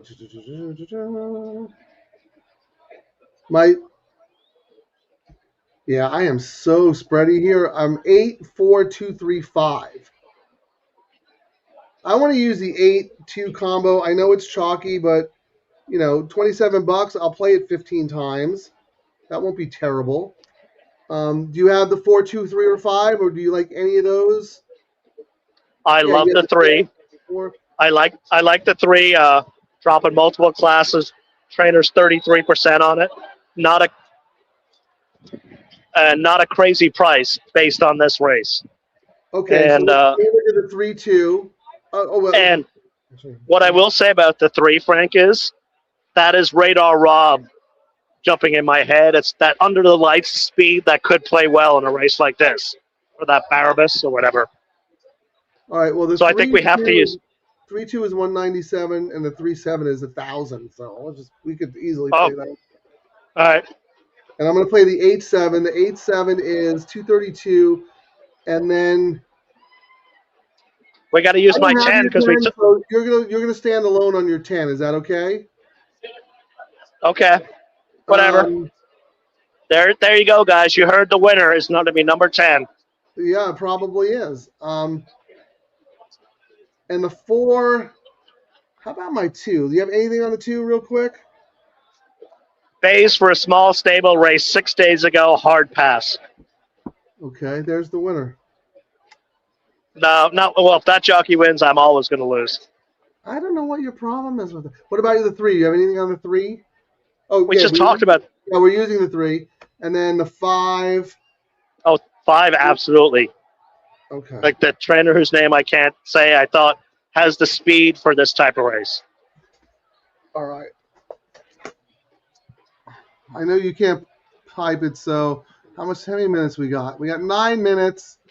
So I'm just going to put the bet in, and then I'll type it after. I'm calling out our community ticket people as I bet it, so please listen, and then I'll put it up on the board if I can. Right off the jump, we're doing a $15 double. The big cheeseola. Oh, wait. Double. Hey, $15. Frank, Go ahead. I'm getting the warning. I better go charge, so I'll be Go back. ahead. Go ahead. I'm putting the bet in. All right, so Ciaran had to go charge. I need a new sidekick. I mean, the guy can't even be prepared to have enough power to just, do a show. Already his ego's too big for his britches. All right, $15 double, 8 the big cheeseola, to our 2 in the next bet. Okay, you got that, everybody? I mean, you don't have to play it, but I'm just letting you know. Then I'm just going to come back and do a $5 double.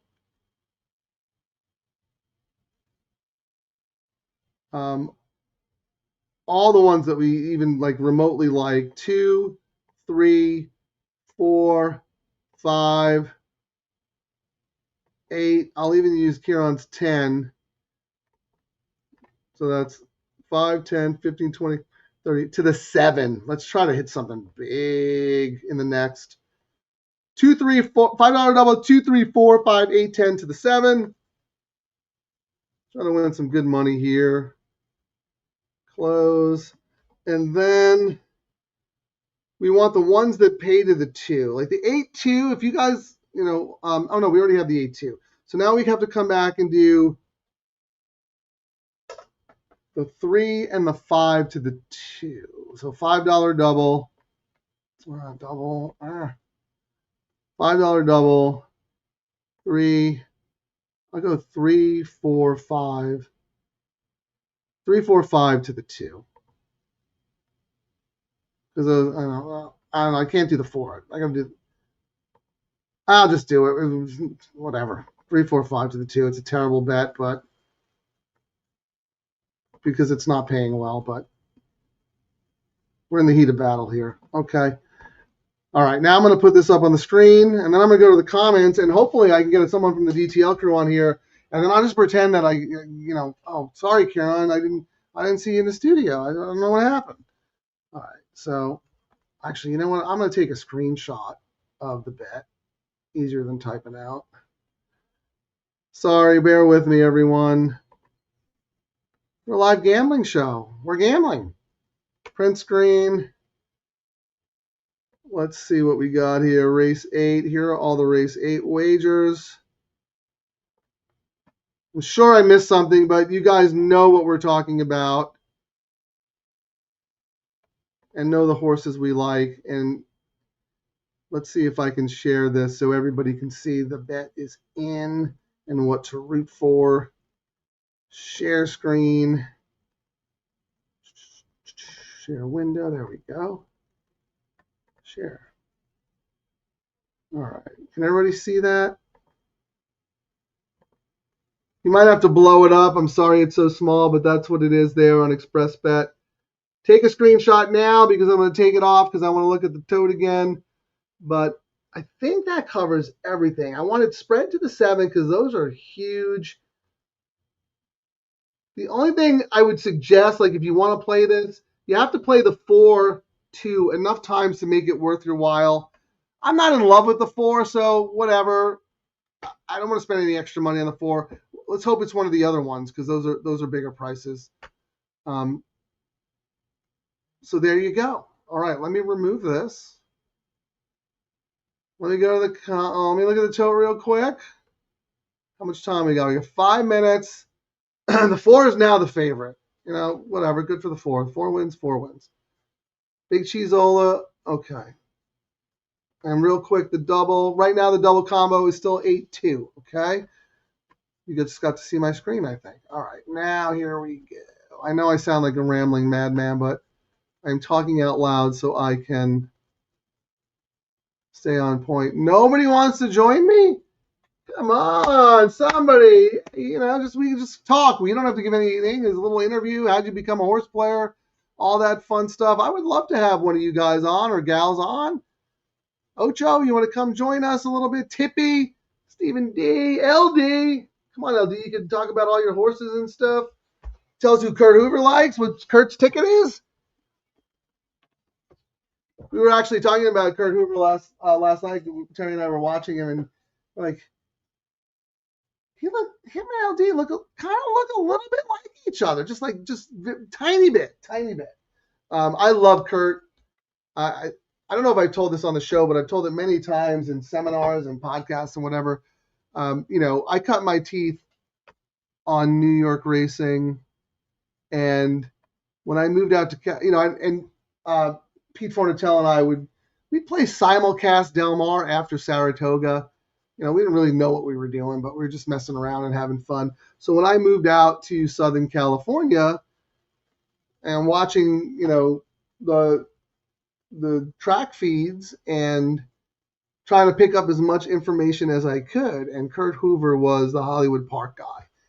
And the minute I heard him talk, I was like, wow, like I'm going to learn so much from this guy. And I did. And, you know, I never really knew Kurt a lot because I was doing so much Del Mar stuff. And at the time he didn't come down that much, but then he started, working for TVG and doing the Paddock show and all that stuff, Paddock comment and all that stuff. And I get to meet Kurt and say hi. And, I told him that, you know, and, you know, he's so humble and gracious, just an awesome dude. And, you know, I ended up doing two of his shows actually during the summer. And, we had a funny little thing because we both liked one of Jerry Wesselow's horses, Flawless Racing. And I said, if this horse wins, the next time I come on the show, Jerry's going to give me a t-shirt to give to you. And sure enough, he did. Terry handed Kurt the shirt on the feed, and it was outstanding. But anyway, I have nothing but ultimate respect for Kurt Hoover. I still learn from him. I wish I knew why he liked the 10. Come on, LD, let us know. All right, let's run through this real quick because other people have tickets cooking. So here, Kurt Hoover. I would love to have Kurt on the show. I mean, I don't want to ask him because I don't want to give him more work. The dude works so hard. He's so busy. You know, when he's off shift, he wants to drink and gamble. Plus, I don't think he's really a tech savvy kind of guy. So I wouldn't want to put pressure on him. But if Kurt wants to come on the show, we'll see you, Ciaran. Anyway, okay. So Kurt's ticket 1-8-10. So he's a lot. He needs a 3-4-8 here, and then the 2-10. Kurt like 10, first time starter. Good work, Tab. Gray Babe. Yeah, the dam produced 4 winners, but I looked up the dam. There were no turf winners. Anyway, I was wrong. Kurt was right. Dan H. 4 to the 8 to the 2 is paying 5 to 1. Yeah, I know. The payers aren't that great. In the heat of battle here, though. Jeff, the low sal, the 10. Okay, Stephen D loves the 4 Alpine Thunder. Well, you're right along with the public. 3 to 2 on Alpine Thunder. Okay. Sure, could win. 7 to 2 last time. One easy. Barn change, Pereira rides back. All good stuff. But I don't know. I just think the pace dynamic is going to be a lot different today at the 5.5 furlongs. I think the Big Chizola should be the favorite, to be honest with you, and I think Alpine should be second choice, but wouldn't be the first time I was wrong about that. Scurvy Tooth, 8-10 with the 2 for me. Good luck, DTL Crew. So let's see. The 8 is the Chizola, and the 10, that was Ciaran's horse too. I think I may have X'd the 10. Let me go back and look real quick. I mean, I know I don't have the 10. Oh, I have the 10 as a... No, that's in the last race. What do I have? I X the 10. Good form, sharp early zip. Blinkers go on. Again, yeah, I thought we were going to get total pace casualty. It was my my concern. On the 10, they're still messing around behind the post there. As soon as they get at the gate, I'll jump off. Stephen D, $10 double in the 8th, 4-3-8-12 with 2-4-10. No one talked about the 12. Smarty knows. Smarty Jones on the damn side. Terry would be very happy if that horse won. All right, they are at the gate real quick here. Ocho using the last $10. I'm sorry, we broke you. All right, 5-4-7. Good luck, everybody. They're loading.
All right. I usually rub it into Ciaran and say, it's easy when you're good. Yeah, I heard Frank say an unlucky Alpine Thunder who was closing like a freight train there, but these are $5,000 horses, so things happen. Here, I'm gonna bring on a special guest. Well, let me check the chat room first. See if nobody wants to volunteer, so that's fine. I got Tobias the bomb sniffing dog right here. This is my good luck charm, my studio partner. Such a good boy. He's a good boy. He's a little shy though. He's not. He needs a little media training, but I know our good friend of the show, John Blassie, always likes to see Tobias there. Yeah, 4. I missed the start because I'm doing a million things, but I heard Miramati say what he said, and the way that horse was closing, I think I probably got lucky with the big Cheezola. Unfortunately, I got whacked out of the first leg, and I got whacked out of the all turf with that 10 horse. So I'm going to need the doubles to come through. LD wants to join. You know what, LD, I'm gonna send you a link right now. Even though Ciaran's back, let's have you on. Let's say hi and shoot the breeze a little bit. No, absolutely. Let me send the link. Oh, you're back. Okay, good, Ciaran. Apparently, I missed the start because I was, futzing around with the studio. But it seemed like the 4 just lost all chance at the break and still almost won. But the Big Cheese Olda held on desperately. Yeah. I'm bummed because that was my single on so many of my tickets, and I got whacked out. But we got the DTL community ticket going, so we need the 2 or the 7, and that would be nice. And many times on those multiple dropper horses in a bad race, a lot of times they hold on to win. Well, yeah, it's really tough for a 5-dime claimer to overcome trouble. Crazy. LD, I sent you the link. So if you want to join us, we would love to have you on for a little bit. I had Tobias on while you were gone. He likes the 7 in the last 2. He's the bomb sniffing dog. So, hey, is this Texas Mike? Is this Texas Mike from the NHC? Yep. All right. What's he got? What's he got for us? Texas Mike. Well, first of all, thank you for joining the show. Thank you for taking the time to spend with us at the NHC. You actually ended up saving our bacon because Ciaran and I were all over it. The last leg we lost Rosa Parks beat our 2 by this much. But if you watch the show and you listen to Texas Mike, it was right up there on the screen. He gave the double, easy peasy. Thank you for joining us, man. And anytime you want to pop on, you got anything going in Texas that we should know about, please tell us. I've told people before, if you're ever going to Texas, one of my favorite tracks to go to, Sam Houston, went there for the first time a couple of years ago to play at an NHC when I was chasing the tour. Absolutely love it. Went right back again. It is, they treat you well in Texas, as they say, especially at Sam Houston. It's fantastic. Yeah, Texas hospitality. I mean, it's like, it really is a thing. All right, LD, I'm going to bring him in. You ready? The great Larry Danimiller, or as Billy Hey, guys. LD. What's going on? Just caught me after working out. Well, it's just we've been sweating on the show, trying to sweat our bets, so you fit right in. Thank you for joining us, man. And of course, you brought on. Go ahead, Ciaran. You brought on the guy who's gonna, because we're gonna do a trifecta bet here, and he's gonna do some crazy tries for us. Is that one of your go-to bets? You like to play the try? No, you have all convinced me this is the best bet in racing. That's all I want to play now. In Ciaran, after that bad beat in Vegas, I got really, really good on your daily double pick. Yeah, Ciaran's been locked in, and I know I joke about, hey, this is our show. It's not the Kurt Hoover show, but I actually really appreciate you giving us Kurt's opinion because I went off on 5 minutes on how much I respect him, and if he has a horse that he's talking about that I don't have, I want to know. You know what I mean? Well, I found it amazing that he liked the dam produced 4 winners. I mean, that's kind of looking deep into amazing. No, but I looked and the dam had no turf winners. I think maybe that's where I went wrong. So I'm going to go back and look. Maybe those winners were quality, So he interpreted it was a $54 ticket, so I played it. So what are you alive to here? Oh. See what those rule pays are. Let's see here. By the way, Larry's a big contributor to the show. You guys know him as LD, but he's got skin in the game. What do you have? 13 horses with the Delphi, including Gratefully. Yep. Really classy Gratefully stakes winner out here. Going to go back east, I think, and take on a grade 2, right? Yeah, going to go to Keeneland and run in the actually Elm Drive ran in the same race. Oh, I remember Elm Drive. $400,000 grade 2. So the money's just amazing, in that race. Elm Drive is the horse that your niece loved, right? Yeah, great Yeah, I horse. remember that. She just dropped a Not This Time Full, and that's going to be exciting to see how that horse does. All right, that's good. And then you also have horses with LRF, obviously. Yeah. Other than Gratefully, any horse on the radar that we should look out for coming up? Yeah, well, Pandygate's coming back. He was an ATM for New York races. Illmatic, Hidden Rose. There's Delphi really is going to be on a roll here this up through Saratoga. I really think they got some good horses. Yeah, well, you heard on the show a couple of times. We talked about Adelphi and trainer Robert Falcone bringing a little string out here, and I have nothing but respect for that because it's not easy to ship out here to California and send your assistant and, everything like that. But he's done it for a few years now, and he's had good success.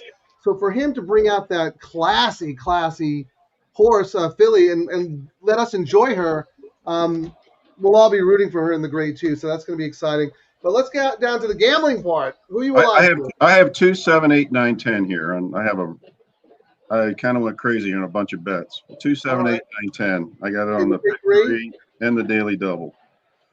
You want to know what they pay, or do you already know? No, I don't. Yeah, I'd love to know what they pay. Yeah, let's get that. I'm a hedger. I know you asked about that, and I appreciate those questions. I'm not a hedger, but I'm also not a hedger. It depends on the situation. Ciaran, how do you feel about that? I'm usually not I usually don't hedge. But that's because he spreads. Yes. All right. In the pick 3, tell me the first number. What do you got? 2. 2's paying 370. 7. 2,400. Go 7. And 8 and 9. 8, 3,400. I have a buddy who's a very good handicapper. He has excellent notes on that horse. Excellent notes. And the 9, 780. I like where you are. What about the 10? 768. Yeah, I don't have the 8. I have the 10. That's what it was. Oh, okay. You don't have the 8. Yeah, I have the 10. But anyway, my point still remains. My buddy's a good handicapper. And the double, the 2 is 31. Okay. Who was the next one? 7? Yep. 7. Yeah, 7, 291. 9, 118, and the 10, 127. Ciaran, I know the DTL crew is alive. I can look at that in a second, but do you have anything cooking in your doubles?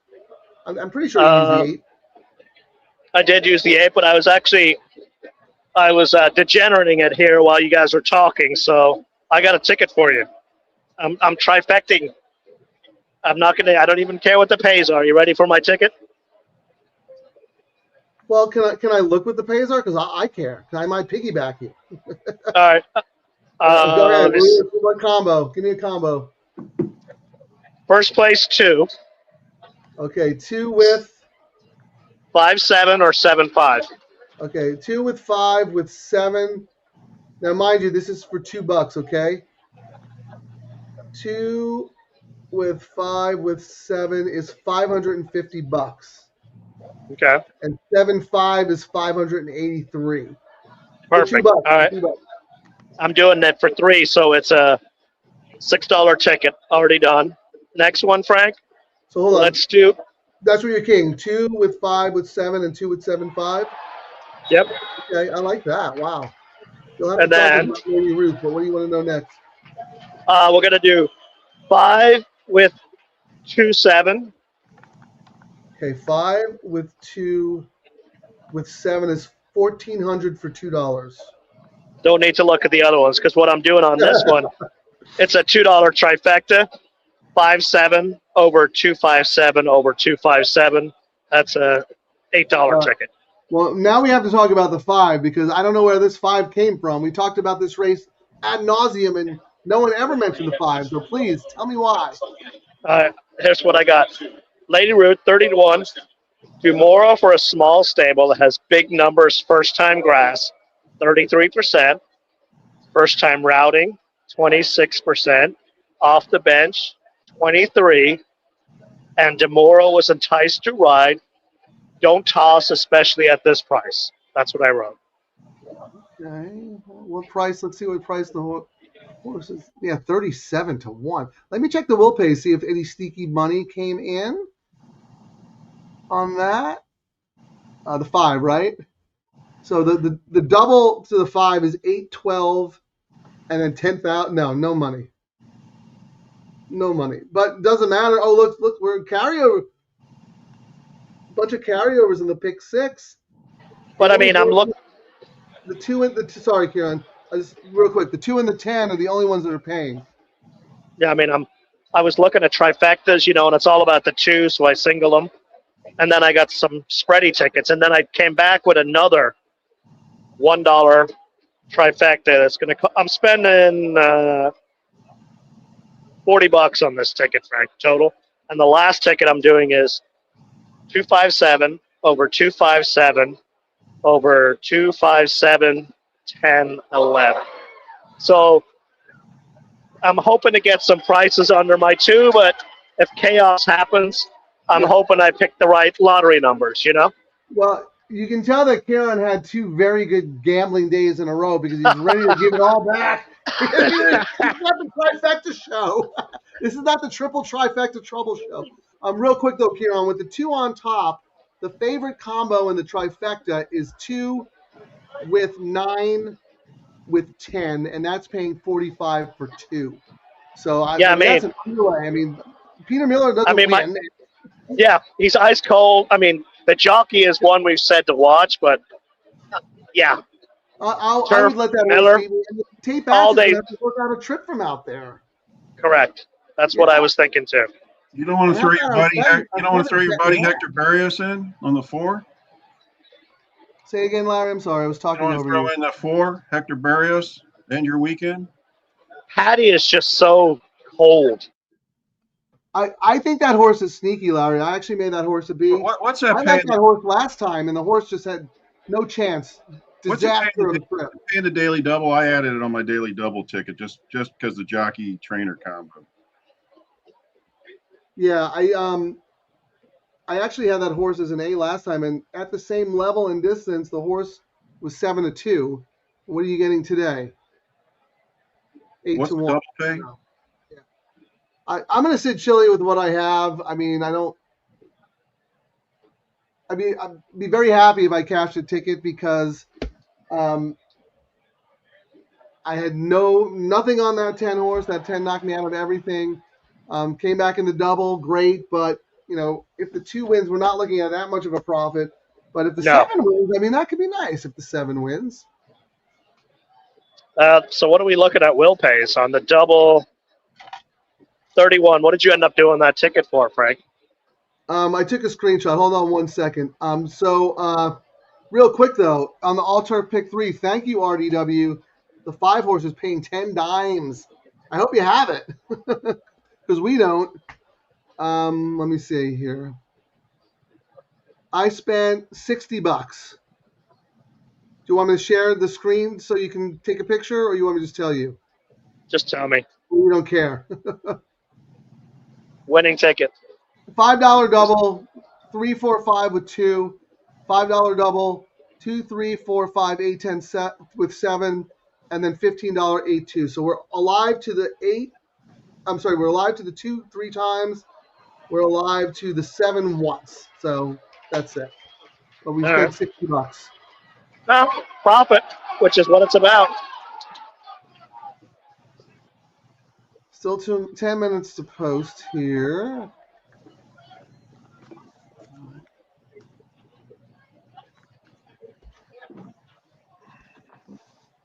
What else you got? What else you got, Larry? You said you have humidity in your double, the 4 horse? Yeah. $5 double. Yeah, let me see what. I don't think we. It pays $195. I looked it up. Okay, yeah, $195. That's good. Let me see if there's anyone who took sneaky money in there. I mean, the 2 is a significant favorite in the double, Ciaran. 31 Double bucks pick, to 127. Yeah. pick 3 as well. How about the Yeah, pick it's 5? 88 bucks for the pick 5. Next lowest is 259. I mean, this horse is hammered. and it made sense. I mean, it's Yeah, well. but Why don't go so ahead. Frank? Can you hop on the trifecta tool and tell us what the lowest trifecta payout is with 2 in first place? Yeah, I already did that. I think it's 2,910, but let me check now. So with the 2 on top, the favorite combo is 2 with 9 with 10, and it's 47 bucks for $2. And it's pretty strong. The next would be the 2 with the 9 with the 4. That's paying 67 for 2. Yeah, because I was looking. If you did a try box 2 over all, it costs you $20. So you're saying the lowest pay is still a profit, correct? Well, I said 47 with the 9, Oh wait, no. 2, 9, 10. I'm just giving you the information. I have zero interest in playing any of these trifectas. That's I probably didn't for hit the best. on Friday. Yeah, that's true. You have money. You have money burning a hole in your pocket. How about Yes. this, Tariq? How are you, Tariq? Thanks for joining us. 2-9 exacta. 2, and who's the 9? Yeah. Ciaran, what are your notes on the 9? I think I know what your notes are going to say. You cannot bet Peter Miller until he proves you wrong, right? I mean, I can't even bet him on dirt. You think I'm going to bet him on turf? Yeah, Like- long on turf is like his worst category too. And 7% in 223 starts. That's crazy. and the other fade has been really like Andy Mathis. You just can't bet his horses right now. Unbettable. Like they just fade so badly right now. Yeah. And again, I mean, Andy Mathis is a terrific trainer, but we talked about it. Maybe there's sometimes you get a bug in the barn, the horses get sick, change of seasons, whatever the case may be. Maybe he's just trying to run horses into condition because he's pointing to Del Mar. You know, And you know that's a big thing because I mean he's one of the trainers for Little Red Feather Horse, and Yep. everyone points to that meet. Like the big races, you try to get your horses into shape for them when everyone's paying attention. Like you want to win there so you can get business elsewhere. like remember when we first started doing the show, none of us would have touched Ciaran. He was like 4% on the year, and then all of a sudden he was like, now I have a plan. And then look at what he's doing. He got really hot at Del Mar Fall, and then look what he's doing this meet. He's like fantastic now. So you have to try and we always talk about this, Ciaran, right? Well, here, Frank. Time to get on a trend is I'm before sorry. it's a trend. And then it's too late. Oh yeah, and then it becomes too late if you're not on. I was going to say we should have Larry. Tell us about his because he's a fellow LRF guy, but Yeah. you hear about me and LRF. He should tell us about Adelphi. Give us a little background on those guys, the East Coast guys, shaking things up. Yeah, no, they We still have, 5 minutes? Yeah. Matt Couture and Joe Migliori are pretty much the Adelphi team. Joe's the bloodstock agent, and they go out of these sales, and they offer a nice small markup compared to some other partnerships. They try to take advantage of the New York money up there. They use a variety of different trainers, but Miguel Clement gets a lot of their horses, and they'll run those horses in Florida in the winter, and now they're sending horses out to Los Angeles to Santa Anita. So it's been exciting, a lot of action. And No, Matt, that's great. I didn't know Joe Migliori was part of that. I mean, his dad, Richard Migliori, was one of my favorite jockeys in New York for a very, very long time. So that's pretty good pedigree. And then of course Miguel Clement is the son of the late great Christophe Clement, who happened to be one of my favorite trainers back east. So that's a pretty good team they got put together. Yeah, and they put you up. If you go to Saratoga, they've got a nice little suite. Ciaran would love it because they'll buy you as many cocktails as you want.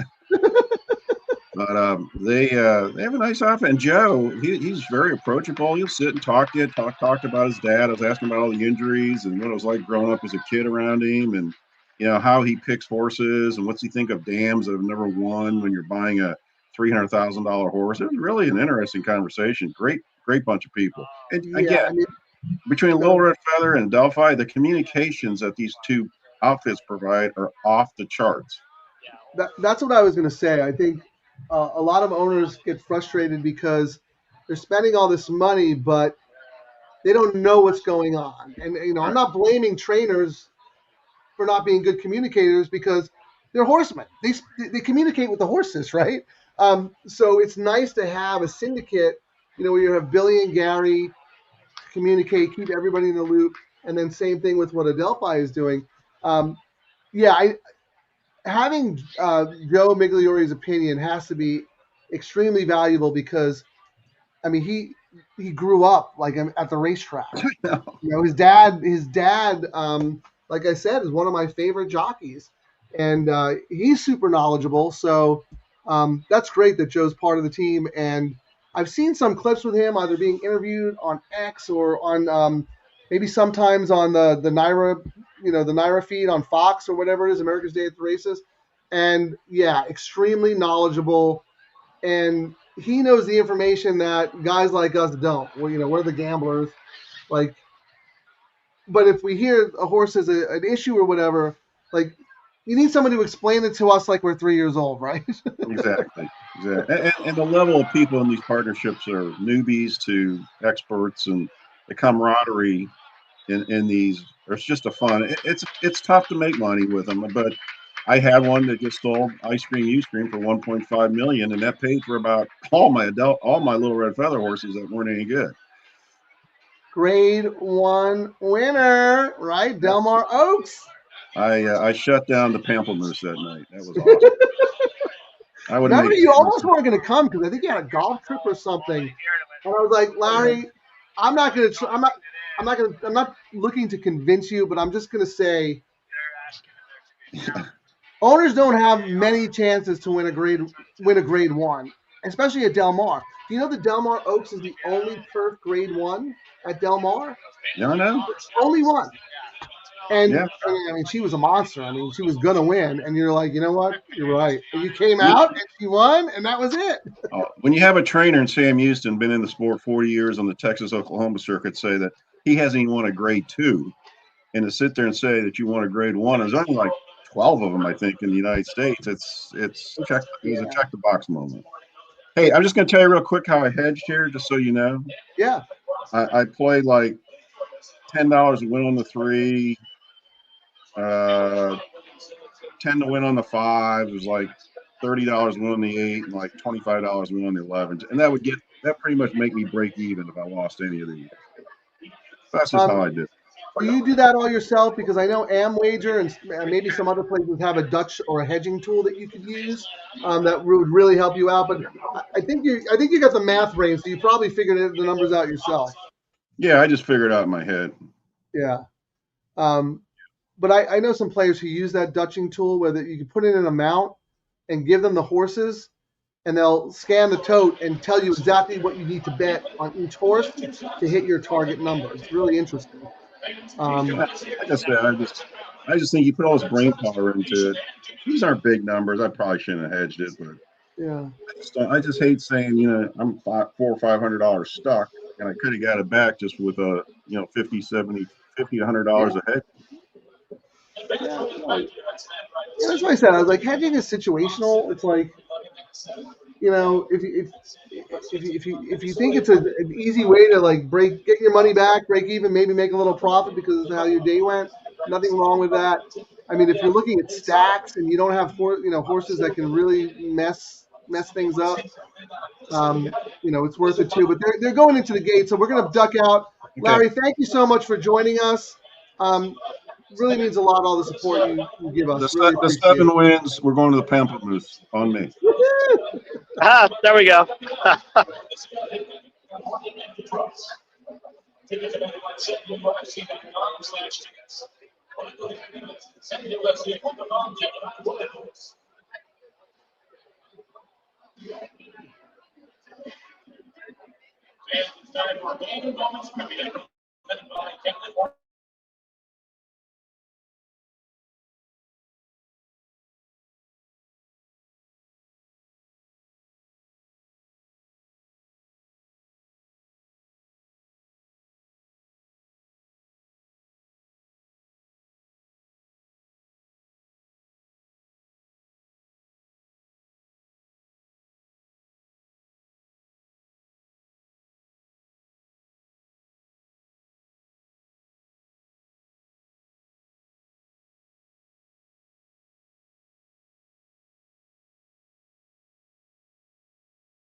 I don't know what to do. I mean, every race, the nightcap, I have the second place horse.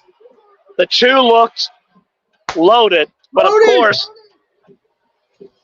Mullins is now challenging Papa for if he enters a three-legged horse, you bet it. Like, I mean, this is not Mullins' jam, and it's so hard to win from the 11 hole. I mean, this horse. And rocketed. Like, what a kick. This horse is either a stakes horse or that's the worst field you've ever seen because I mean, she destroyed them. Yeah. I mean, I thought we were home with the two. Nope. No soup for us. Dude, I'm a jinx. I'm a mush right now. I don't know what to do. I'm going to have to Terry Sage me. I'm going to have to go light a candle. What else? What else can I do? The luck of the Irish. What should I do? Well, if Maggles McGee couldn't win, I don't know, Frank. I don't know what to say. I mean, I'm looking at the formulator notes. One for the last 22 with first-time starters. Yeah. No North American first-time starters. The 11th post. I'm okay with that horse beating me. I would never have it. Even if I was someone who had a long nose, I would never have that horse. Never. Please, anyone out there in the DTL crew, enlighten us. I mean, other than Ciaran on that other firster and Mullet, like that's really all I could see. and I don't want to spend every race just betting trainers. Oh, first-time starters get me. That is so frustrating. Wow, second again. I don't think anybody had the pick 6. We'll have to look. Yeah, Scurvy Tooth. I mean, we all feel the pain here. Unbelievable. Well, there's one big bonus, Frank. We'll be back on Friday to fire away again. You know what, Ciaran? Once again, somebody wins on the show. LD, the king of the hedge. You're king of the lawn. He's king of the hedge. What am I? I'm king of the drain pipe. Well, I'm going to lose power. I'm going to lose power again, so I'll let you lead us out, Frank. But thanks for watching, everyone. Great job, Ciaran. Look at the dedication. Have fun at the game tonight. Tell Shannon we said hi. And Gold Phoenix. All right. Good night. Ciaran, good night. I'm going to take everybody out. Woo. Oh, did Charlie have this? Oh, my one all-turf pick 3 hit. I'll look for that. I don't want to sign off until I look for that, though. If anyone else has the all-turf payouts handy here, our man Charlie. Wow. Good for you, Charlie. While I'm looking, if you want to just, share what little angle you had on the horse or why you liked or included the horse, whatever the case may be. Let's see. Is it official yet? Okay, the $3. Okay, $3 all-turf pick 3 to the 11, 1700. Congratulations, Charlie. Outstanding job. Wow. Well, good for LD. He gets out on the day, makes a little money. And right here, Charlie, 1700. Thanks again, DTL Crew. Before I let you go, I'm just going to look at the pools. I think the all-turf pool was a little low. No, it was great. 127,000. Oh, man. Wow. Great work there, DTL Crew. Let me go back to Santa just to see what we got cooking here. I caught a glance of the pools earlier, and they looked very good. But let's see. Let's see the damage we're doing. Double pool today, $228. Pick 3, $287. Outstanding. And yes, there is a pick 6 carryover for Friday. So we have a lot of work to do. For those who had the double, 300 to the 11, 303. For those who had the pick 3, 1587. How about this? To those who had the pick 4, $5. Ugh, I'd be very disappointed with that. And then the pick, but no offense to anyone who had it, good for you. And then the pick 5, 2,600. Pick 6 pays 1,200 and a carryover. All right, DTL Crew. Real quick here. Good SC3 Pete, 1,700. Nice hit, Charlie. Our guys are sharp. Stephen D. Till Friday. Good night. Actually, I meant to read this one. Tony V. Mullins is on fire. Yeah. I mean, that's the only reason you would probably include that horse. Or maybe you saw the workouts and so good for you. That's first-time starters are not my jam, and I've been burned plenty of times. It's the Mullins' world, and we just live in it. That's absolutely right. Till Friday night, SC3P. See you all. Brooklyn John, remember to send me a message if you want Venmo or if you want to settle that $10 that I lost on the Aggies, Terry. Anyway, gig 'em. All right, let's get out of here. Good luck, everybody. Good night. Get out, get up, get paid. Let's make some money. May you win all your photos. Support, they hit me with that low takeout. Now I'm feeling kind of sport. 15%, bro, that's basically free money. I'm about to turn $11 into a yacht by Monday. Low takeout, best. Cha-ching. Double trouble, I'm doing this thing. My pocket's doing the running, man. Low takeout, best. What? Bookies crying in the can. Damn.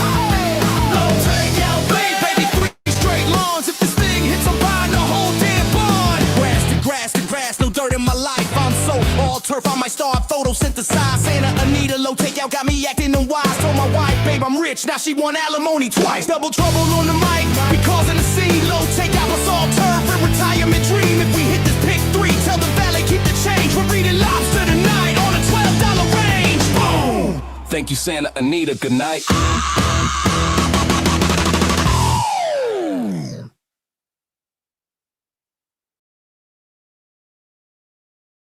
Thanks for watching, everyone. Remember to like and subscribe to Double Trouble Live on YouTube. Get out, get up, get paid.